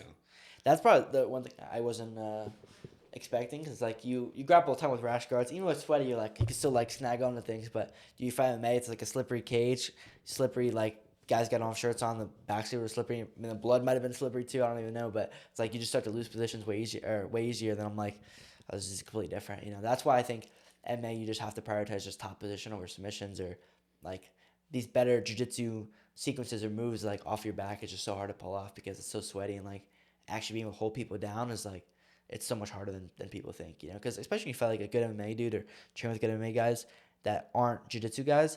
They don't want to be on their back. They'll do anything in their power to get off you. Some guys will even just try to literally just bench press you, turn, expose their back for a second to get back to their feet, you know? Yeah. So, like, whatever they have to do to get back to their feet.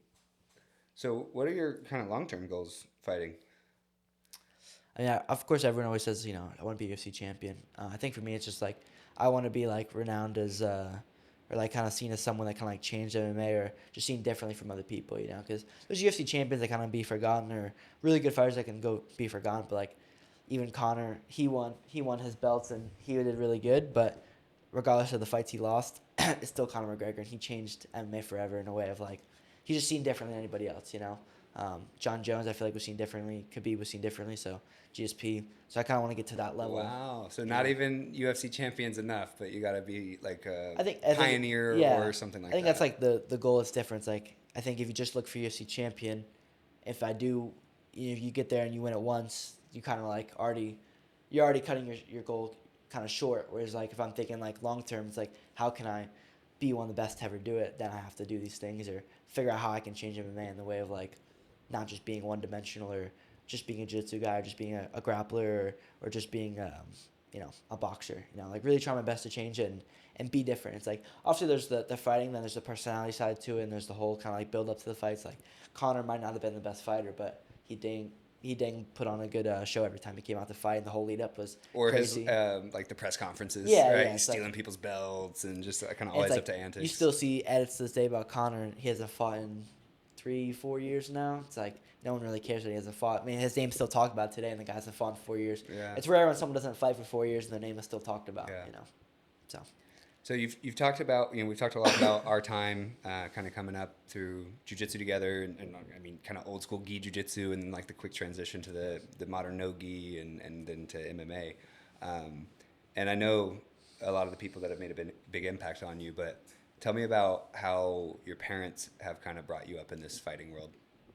I think they just always really supported it because I didn't really know anything else than martial arts. It's like I never had like, oh, I'm gonna go to college and do this, or I'm gonna try to play football and make it to the NFL. It's like I've just always been into fighting, and they've really just helped me do my best to get into that that direction, doing whatever it takes. Like I mean, I was 16 and they would let me go to Vegas alone to go train. Yeah. You know what I mean? It's like I'm very fortunate for that. There's not a lot of other kids that get to go do that. That is kind of know? crazy when you say it like that. Yeah. I don't think my parents would have let me I'm do staying that. with other people, obviously, but it's still like in the fact they're like, all right, just go to Vegas and train for a week or 2 weeks, and see you when you get back. Juice, when you were 16, would your parents have let you go to Vegas for a week or whatever? Nah, bro. Yeah. Definitely Right? not.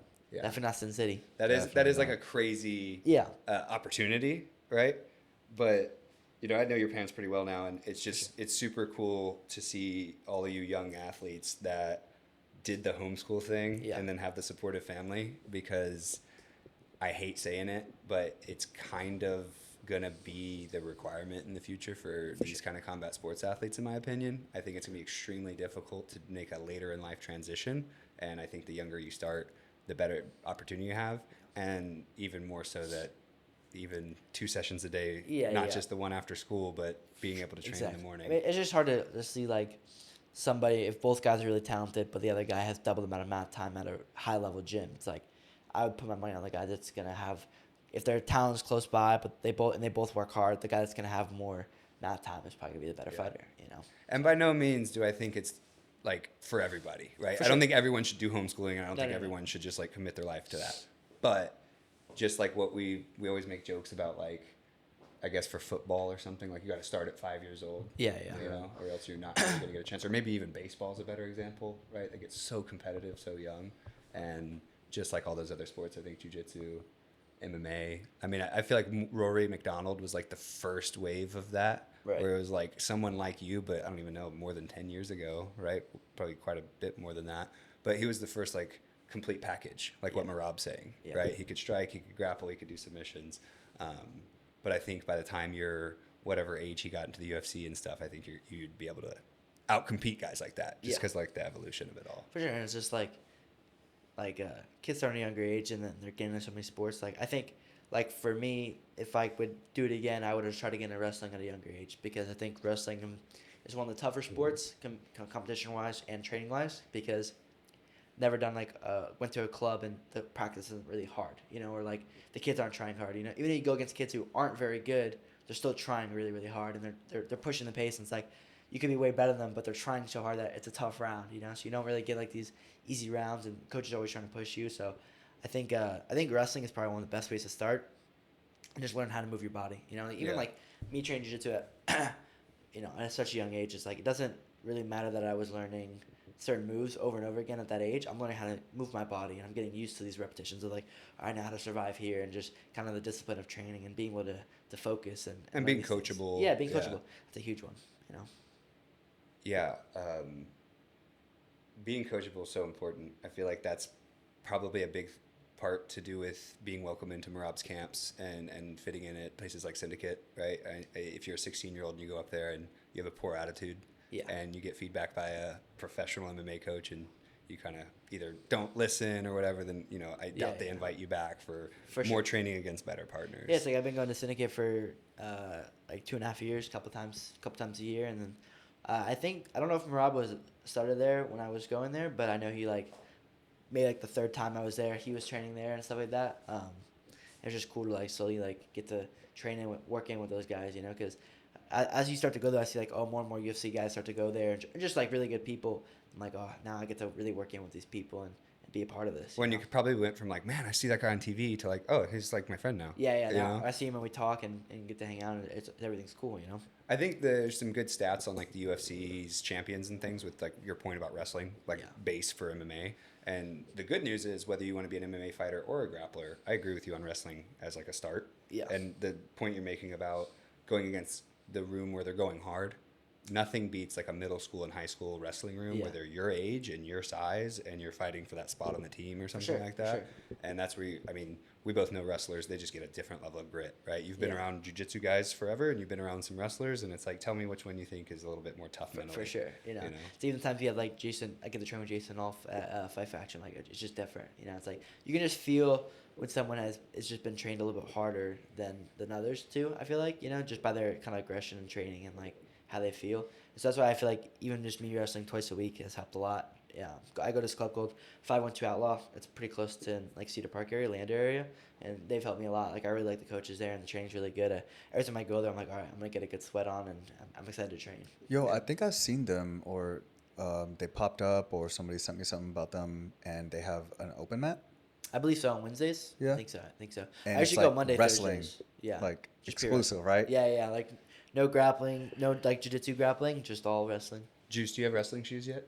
Nah. Dude, we got to get you some wrestling shoes. I was about to say, like, would I be, like, welcome Yeah, they have an adult practice. there? Yeah, adult practice. Laszlo's been hitting the adult. Yeah. So I'd definitely give it a shot. Okay. He invited me out. And it's cool with, like, me being mad ignorant?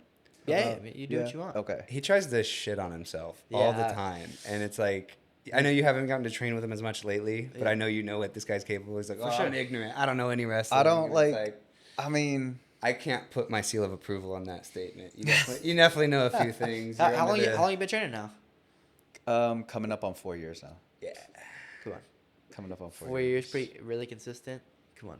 Yeah, and I mean, I would say timeline-wise, there's a crossover of you training 3 times a day.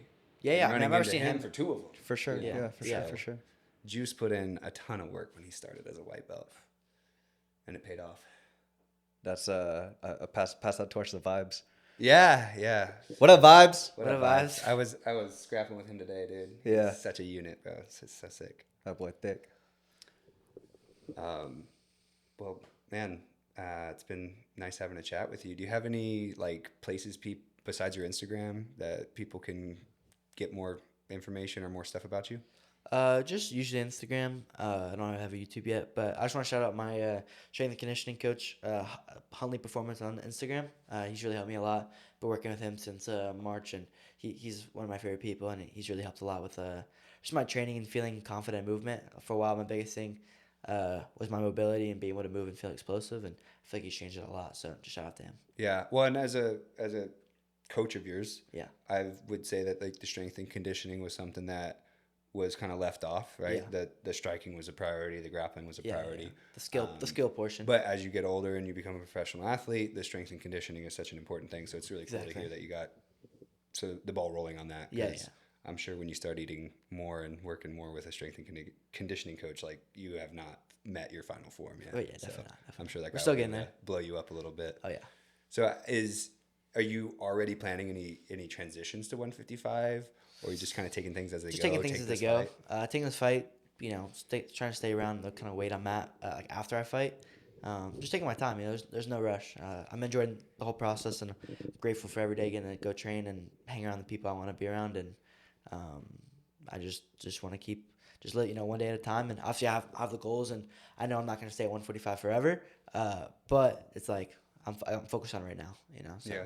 got to focus on fighting at 145 and fighting 145ers. When it's time to make that transition to 155, I'll focus on the 155ers. You know. Yeah, and I could see you even jumping into some of those like grappling matches, start feeling competing against a little bigger body. Well, that's too, I think, why I want to compete in grappling, because I remember when I started to compete a little bit higher weight classes in grappling. Not that they were really higher weight classes, but I was walking around that weight when people are cutting down. I was like, oh, I do feel different, you know. Where obviously now as you get older and I feel like I got a lot stronger. Being able to train with bigger people, people my size, I don't really feel like, oh, the strength is a huge factor. But in MMA, it is different, where you're going with people that are, you know, just crazy athletic, crazy strong. How long ago was that Dallas ADCC that we were at? Last June. Is the Alacron match? That was December 2023 in Austin. That was the Austin The one. last June was the Tristan St. So that was almost 2 years ago on the Austin ADCC, Yeah. right? And thinking back to that match, I was watching like the full package technician go against a guy that's just strong. Yeah. And you were doing everything right, but there was just that difference that I think from 16 to 18, you're obviously a lot bigger than then. But you replay that match again, and it's like your strength would be quite a bit different than at 16. Well, it's like I was trying my best to like we had like a little bit of a game plan before matches, and just trying my best to go out there and Game plan. and see what I could do. Shout out. Sorry. No, you're good. And then go out there and then like have the other guy super like a huge veteran, and like I believe he made ADCC before and had won like combat jiu-jitsu or done really good in combat jiu-jitsu. So it's like going against a really tough guy. I think he has a really good experience at a young age. Like still going to compete against high level grapplers at a young age, and it's like I'm very grateful for that. Yeah, a theme that I've noticed, kind of thinking back to all the training that we did and where you've kind of leveled up, is it's like put yourself where you kind of fit in the room. Yeah. And then get to where you don't really fit in the room and it's not as challenging. Then get to a harder room, and then try to see how you feel there. Like you kind of talked about the tiers of like maybe pro MMA fighters not in UFC, low level UFC, and then higher level UFC, right? And I think it's important to kind of sit at whatever level you're at until you start. You don't want to be the toughest guy in the room. No. So if you are, then maybe it's time to start looking elsewhere. Yeah, I think like you can make a lot of improvements faster by not being the best guy in the room. You know, it's gonna be a lot harder for the best guy in the room to make as big of improvements as a blue belt to a purple belt. You know what I'm saying? It's like over a year, who's gonna improve more, the blue to purple or the guy that's the best guy in the room, the blue to purple guy, or the guy that's training really consistent. Shout out right there. But it's like I think it's just so hard if you're never really challenged. Like imagine you do, 20 rounds a week and maybe 3 of those rounds are getting challenged, but the guy that's, in the middle of the pack and he's doing 25 rounds a week and 20 of his rounds are really, really tough, and then 5 rounds he's a lot better than people. It's like I think that guy's gonna get better faster. Obviously it's harder too. It's like if someone's already really good, right? It's gonna be a lot harder for them to keep getting better and better all the time, because it's like when you get to a certain skill level, it's like, okay, what do you have to improve now? Your attributes, your cardio, like what more is there to kind of keep going at? It's like for Andrew, it's like what more does Andrew need to do? He just needs to stay healthy. That's all he really needs to do. He does, but I was going to use him on the same point of like he still surprises me with the development, especially on the wrestling side. That too, yeah. I mean, there's always you can always get better. Yeah, it's delusional, and you're giving yourself a loss if you don't think you can get better, for sure. Yeah. Like I'm sure there's guys like on top of the world like Ilya. He's probably I could still get better, and that's why the guy's so good. Yeah. They're also still humble in their own ways of maybe to the general public they're cocky and arrogant, but to themselves they're like, oh, I need to get better. That's why they continue to keep coming out and dominating performances. It's like Ilya is running through the division. Speaking of cross training, do you feel like this association with Syndicate and like the kind of Merab camp, do you feel like that does kind of put you on a team in the MMA world where maybe there's people that like that camp and they kind of be more willing to invite you more for training, and then see people on like a different camp that maybe doesn't cross train with that camp, for example? I think there's another guy in the UFC who, when I was training with him at the PI, he asked me about coming out to come train with him in Florida, because someone just asked me to do a couple just light rounds with him and moved around, and he said my style was really good, so I could come train with him in Florida. It ended up working out, but I do think I'm a good body, and I have so much knowledge from MMA and all these different martial arts that I can be a good body for a lot of different people, and I can fight a lot of different styles, So I mean, I'm more than willing to go train with people or go be a body for somebody, just because it's a great experience for me. It's like I got to do an hour of cage rounds with Merab and having Elton, Damien, and Cody, Andre Feely, and Chepe corner me and coach me between rounds and tell me different things. And after the rounds, give me stuff to work on. And I'm doing that 3 times a week. It's like I'm going to make a lot of improvements by doing that, you know. And it was really good having my coach and team out there, having Elton, Damien, Dallas, Diego, the rest of my friends out there, getting to train with them, and just having like, all right, we wake up, we talk about training, we go train, come back home, talk about training, then go back to training at night. It's like, it's hard to beat that. Well, and that's a cool, mutually beneficial situation where the syndicate team is willing to bring you in to be a helpful training partner for Merab, but also to kind of let your coach you while doing that and let them be welcome as well. Yeah.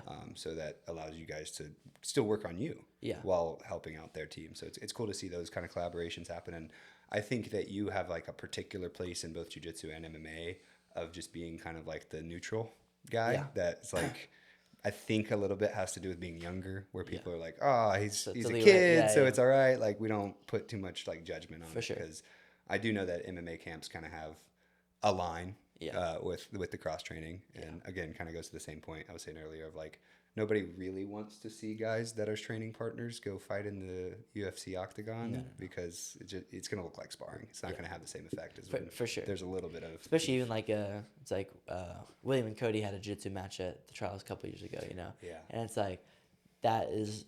those guys can still go hard with each other and be close after, but it's like, Merab and Aljamain Sterling are best friends, but it's like, if they had a fight, it's like, I'm sure they'll still be best friends after, but both guys are going to be a little dinged up after that fight. You know what I mean? Yeah, and they're both going to be bummed. Yeah, like, it sucks for both. You know. But good news is there's enough people out there to fight. So even if you know, if you're cross training with everybody, there's still somebody you're not cross training with that you can go. And I think it's cool to be able to do that, and I feel good about being kind of neutral, where I can train with a lot of really good people and it kind of be cool, you know. And especially like I go to Vegas, I can train Syndicate. I go to the PI and. Like one of the last times we were there in June, I think you were there, was like Cody training with Arman Sarukian. And it's like, I mean, Cody training with a top 5 UFC fighter in the world. And I didn't get to personally train with him, but like, I know Cody got to go train with him a bunch. And just getting to watch that and kind of see like, oh, dang, this is really cool. Like, we're all like, it's not all together, but there's still this giant community of people training together. And like, you're at the right place at the right time and you get to train with really cool people. Yeah, I mean, it's interesting that B Team is no longer B Team, now they're Simple Man, and then the same thing with New Wave to Kingsway. Right. But it's really cool to see John go do the charity event or the fundraiser it was for Booba. Poor guy's got cancer, so trying to raise some funds. But coming together for a good reason is always exciting, but also just coming together. I think John's kind of spearheaded a lot of the like peace meetings, it seems. But I mean, if he's coming to the gym to teach a seminar or a class or whatever to help raise money for somebody, it clearly shows that whatever beef they had as B Team and New Wave is maybe not the same for Simple Man and Kingsway. It changed things, you know? But. And I think there's individuals on maybe each team that still probably have like some individual beef with other people. But knowing plenty of people on both teams, it seems like it's a little bit thing of the past. So I think so. It's like at the end of the day, is the beef more important than like somebody's life or like coming together for a good cause? It's like, exactly. Not really. It's really not, you know? So I think it's really cool that also men guys were inviting and Damien set it up to basically have John come in there and get to lead that. And it was really cool. I mean, it was, you know, an hour-long thing, but it was still really cool just to see like kind of everybody together and coming together for something more important than some jiu-jitsu beef, you know? Yeah, and especially Damien's always been, you know, super complimentary of John, so it's kind of cool for me to see them kind of maybe not back together, but getting some training in together and just having a good vibe in the gym. Sure. I did not love like the peak of B Team and New Wave kind of drama. Yeah. I think drama can be so good for setting up matches and stuff. And if it's between like Gordon and Nicky Rod, that was a great thing. Yeah. But it just seemed like it was, you're in this gang, you're in this other gang. Yeah. And you guys are like sworn enemies for life just because of the place you train. You know? Sure. And I don't think anybody really felt that way. I know there's people that are friends on both teams, but that rivalry was cool to witness, and I'm happy for all the matches, but I'm a little bit more happy to see coming together for something like that. For sure. Like I mean, it's like Sunday. I don't think drama is definitely not bad for jiu-jitsu as long as it's like leading to good things in a way. Like, you know, if there's just drama and it makes the sport worse, then it doesn't really do anything. But if it's drama and it makes the sport better, I could see it, you know, helping out a lot. it's like CGI was super cool. I know everyone had their whole controversy with it and all that, but I think at the time it was when the Nicky Rod and Gordon beef was going on, and they had their matches, and Nicky Rod won, CGI won, and then he called out Gordon, and the whole thing was going on. I mean, I thought that was really cool, and I think it was good for the sport, especially at that time when CGI happened. They paid $1 million to two different guys, and that whole thing was kind of coming up, and CGI was just seen as just like this crazy thing, and I think that was a great time. Obviously, like, you know, CGI 2 might have been a letdown to a lot of people, but I think Jiu-Jitsu still heading the right way with, like, For sure. it's not going to be, I think it's very hard it's very, very hard to reach, like, the levels of NFL and baseball and stuff like that, because it's just so different. But I think it's heading in the right direction where it'll be more mainstream, and we could see it being on an ESPN Plus eventually, or something along those lines of, like, I think UFC Fight Pass is great, but there's still, like, another step they could reach. Yeah, you know? give it more accessible too, so more people can actually see it Yeah, without it's like a paywall or something. I think there also seems to be more ways to make Jiu-Jitsu entertaining. I think UFC BJ is doing that, and CGI was doing that. I also think too with the quintet style and basically the idea of, if you're a smaller guy, the goal is to draw out the better guys. It's like draws are never good for the sport. Yeah. Nobody wants to see a draw in sports. It's like it doesn't really do anything for you. So it's like it's a hard rule set to make exciting.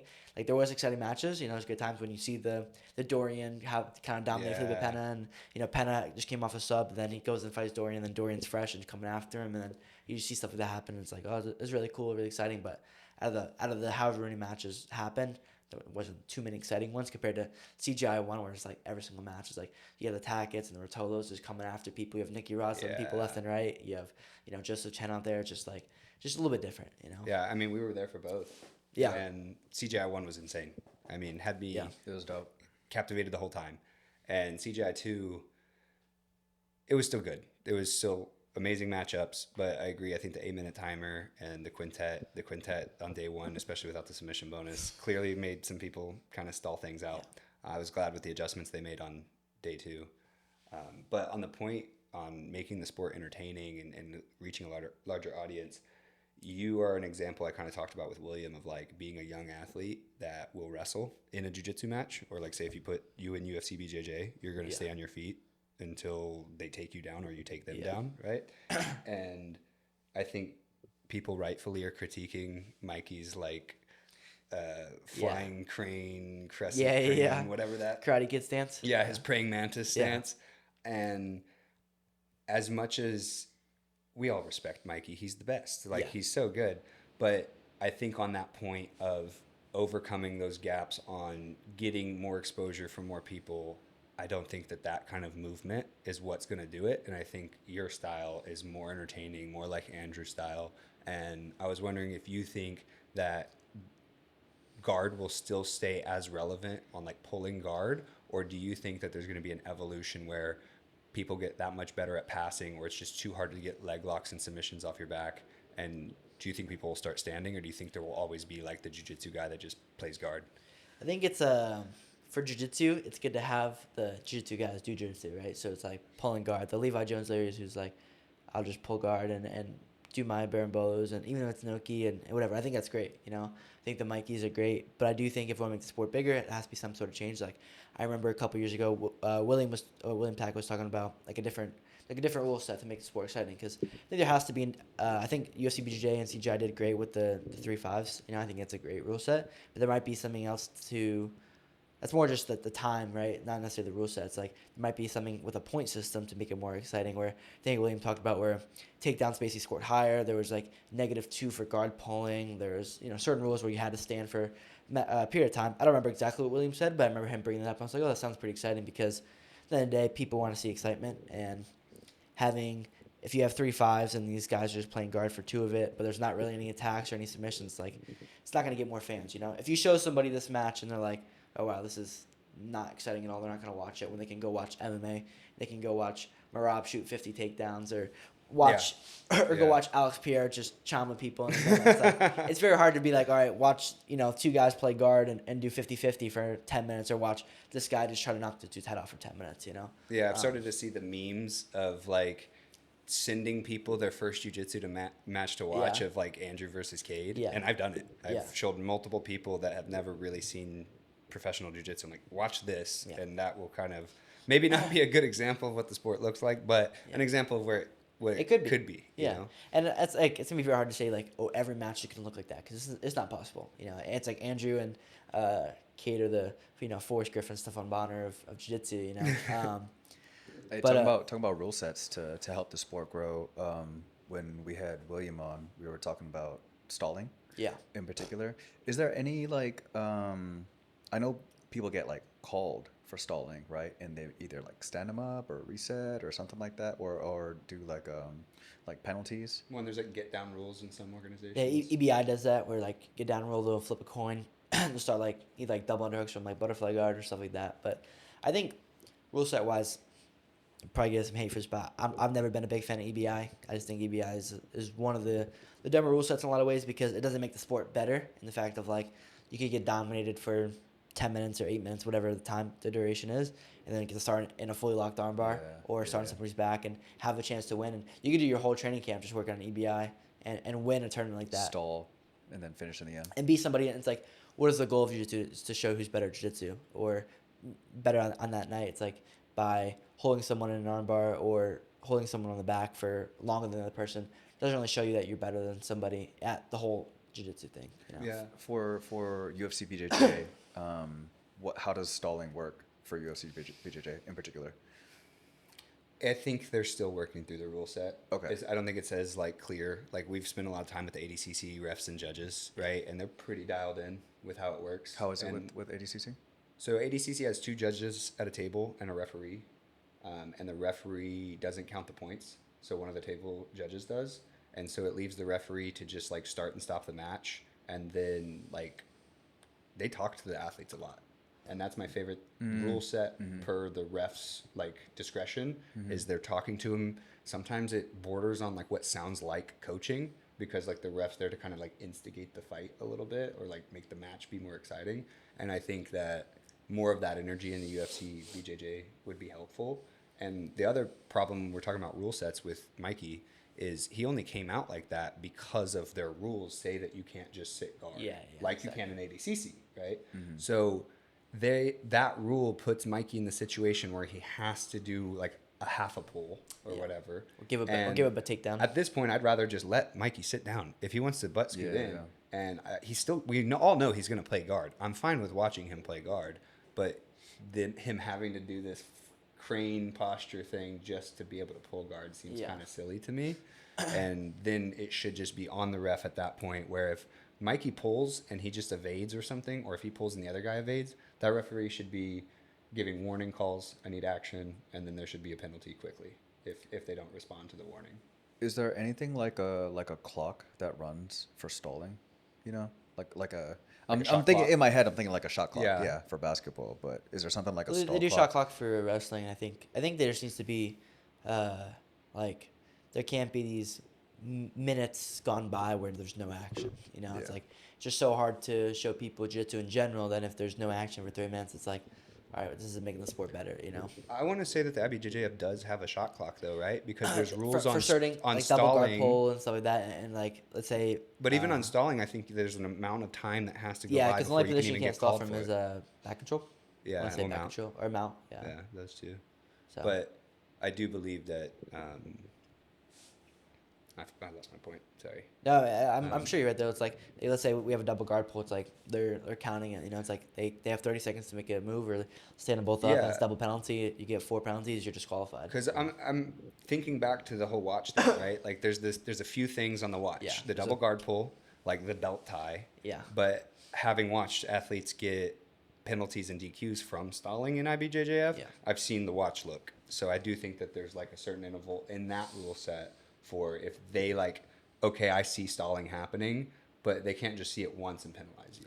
Yeah. Like I think they have to see it and then go, okay, how long is this guy not trying to do anything? Okay, now it's been too long. Now But there's a lot of ways to reset it too. Where like, you do one off balance and then it's reset. But it's like, okay, are you still stalling? You're just kind of gaming it. Where I think PGF did a pretty good job. Like PGF might not have had the biggest names in there, but their last season was super exciting. Like one of my friends, Landon Elmore, was on it, and all his matches were super exciting. And it's like he's getting a ton of subs under a minute, or he's subbing these guys with 3 minutes in, 4 minutes in, whatever, against other really good people who might not be as big of a name, but they do a good job with the rule set, putting the shot clock on where basically if you don't do something within that time frame, that you have to start in like basically like referee's position or turtle for like, you know. And with guys like that, it's like you get a guy who's super good at taking the back, the match could be over. You start in turtle, guy has takes your back within 5-10 seconds, like the match could be over like that. So I think that does a really good job of like enforcing people to be active. I don't know if it's necessarily the best rule set yet, but I think that's really exciting. And I'd be curious to see like really high level grapplers in there. You know, you put like a guy like Andrew, and you probably wouldn't need it with a guy like Andrew, right? Andrew is probably never going to need a shot clock to be exciting.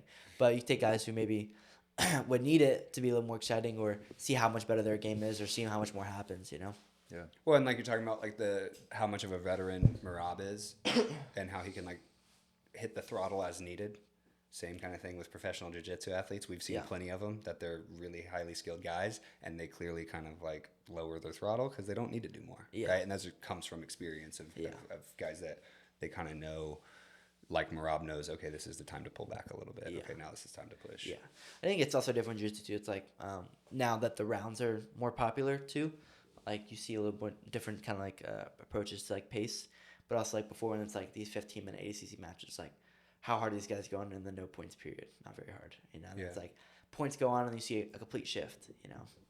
I'm beating the dead horse with this, but my biggest thing is the flat mat, the Karate Combat pit, CGI pit, or the UFC bowl. Yeah, the barrier is just so helpful. Well, we shouldn't have any breaks or like lost positions due to there not being an enclosure. You know, it's like a guy shouldn't have a fully locked heel hook. The guy rolls out of bounds, and you're saying the guy rolled out of bounds to defend the submission. So now we restart standing. It's like, why does that make sense? Or I have double underhooks. We start to roll off, and maybe we go out of bounds. It's like, okay, now we don't get to start with that. You know, and there has to be something better than ADCC where it's like, all right, you're two professional athletes rolling on concrete. You know, so hopefully you guys don't. That's definitely a part of it that makes it exciting. Yeah, it's part of it makes it exciting, and at least it keeps it somewhat legit. Real. It's a little bit sketchy. Sometimes legit. I've seen some pretty bad injuries happen off the mat sketchy. at ADCCs. For sure. But the funnier one to me is, and I don't think PGF, they're supposed to like keep going off the mat like that. Yeah, on the couches. But like having like Andy Varella's like in the second couch row or something like that.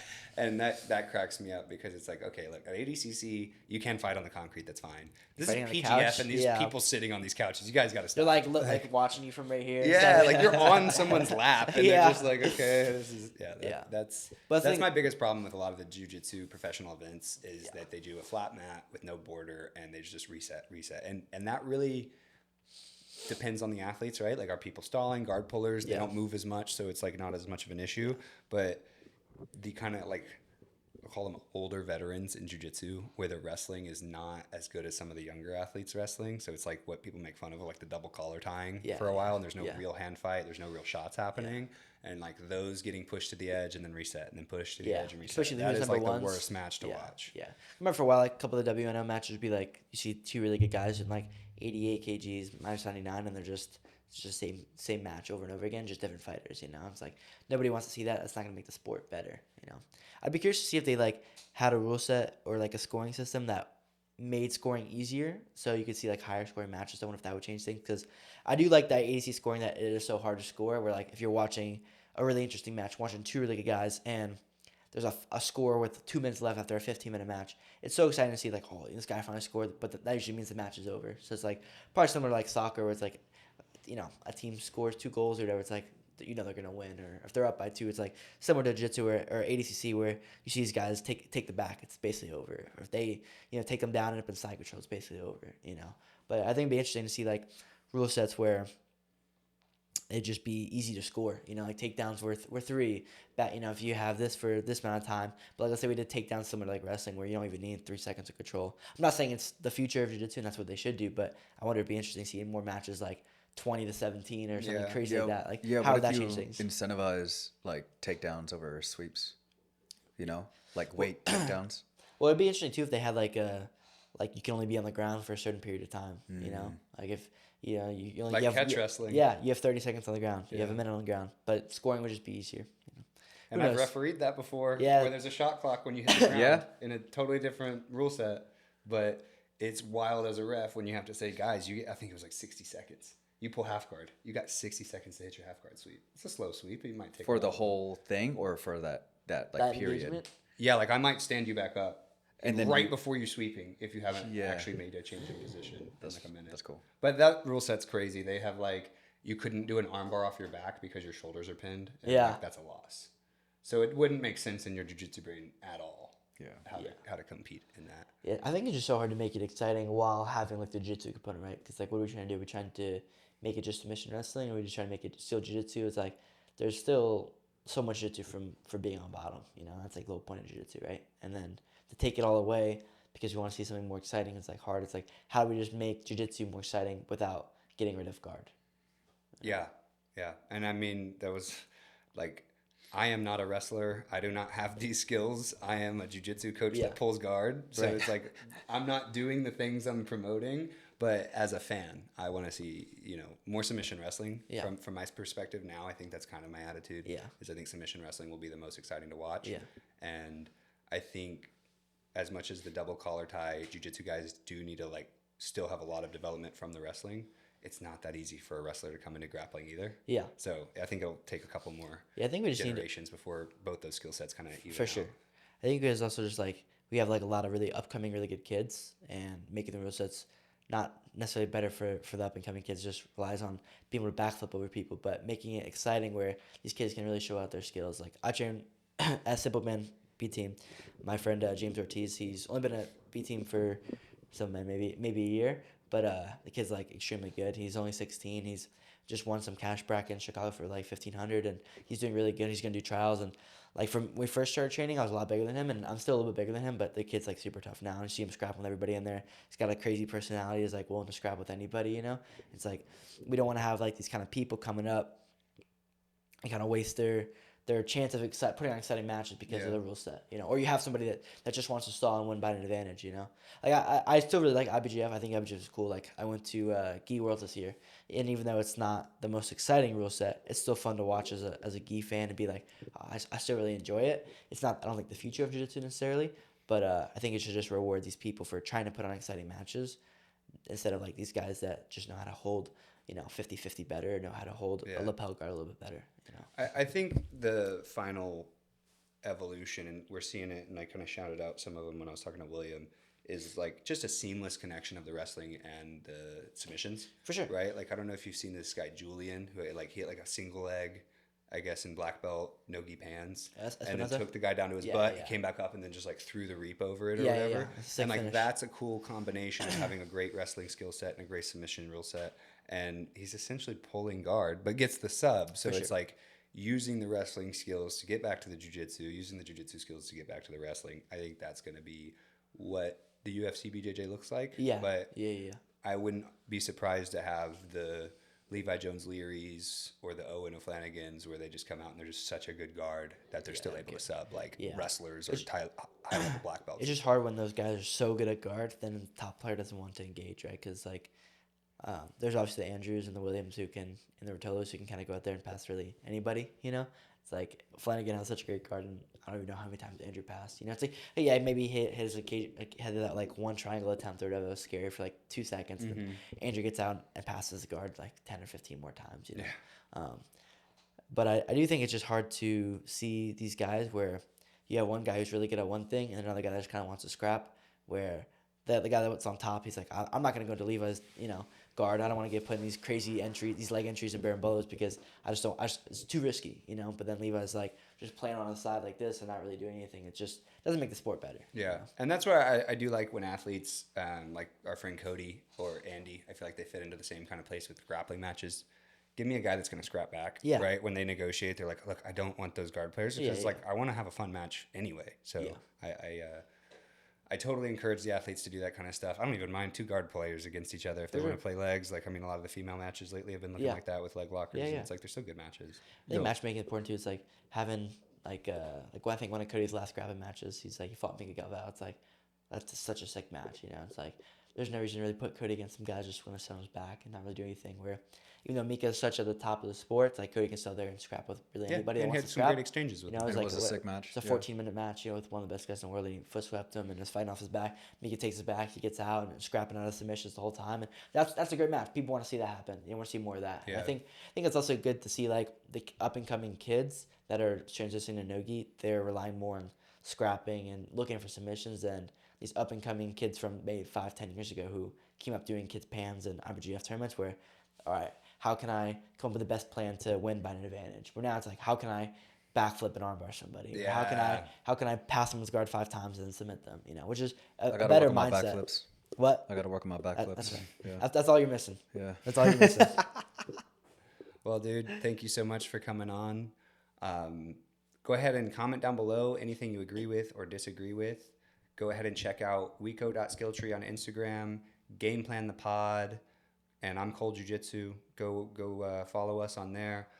Subscribe on YouTube, and that's Game Plan the Pod. And we'll be back for another episode soon. Yeet. Thank you guys. Yeah, thanks, bro. Game plan. Game plan. Game plan.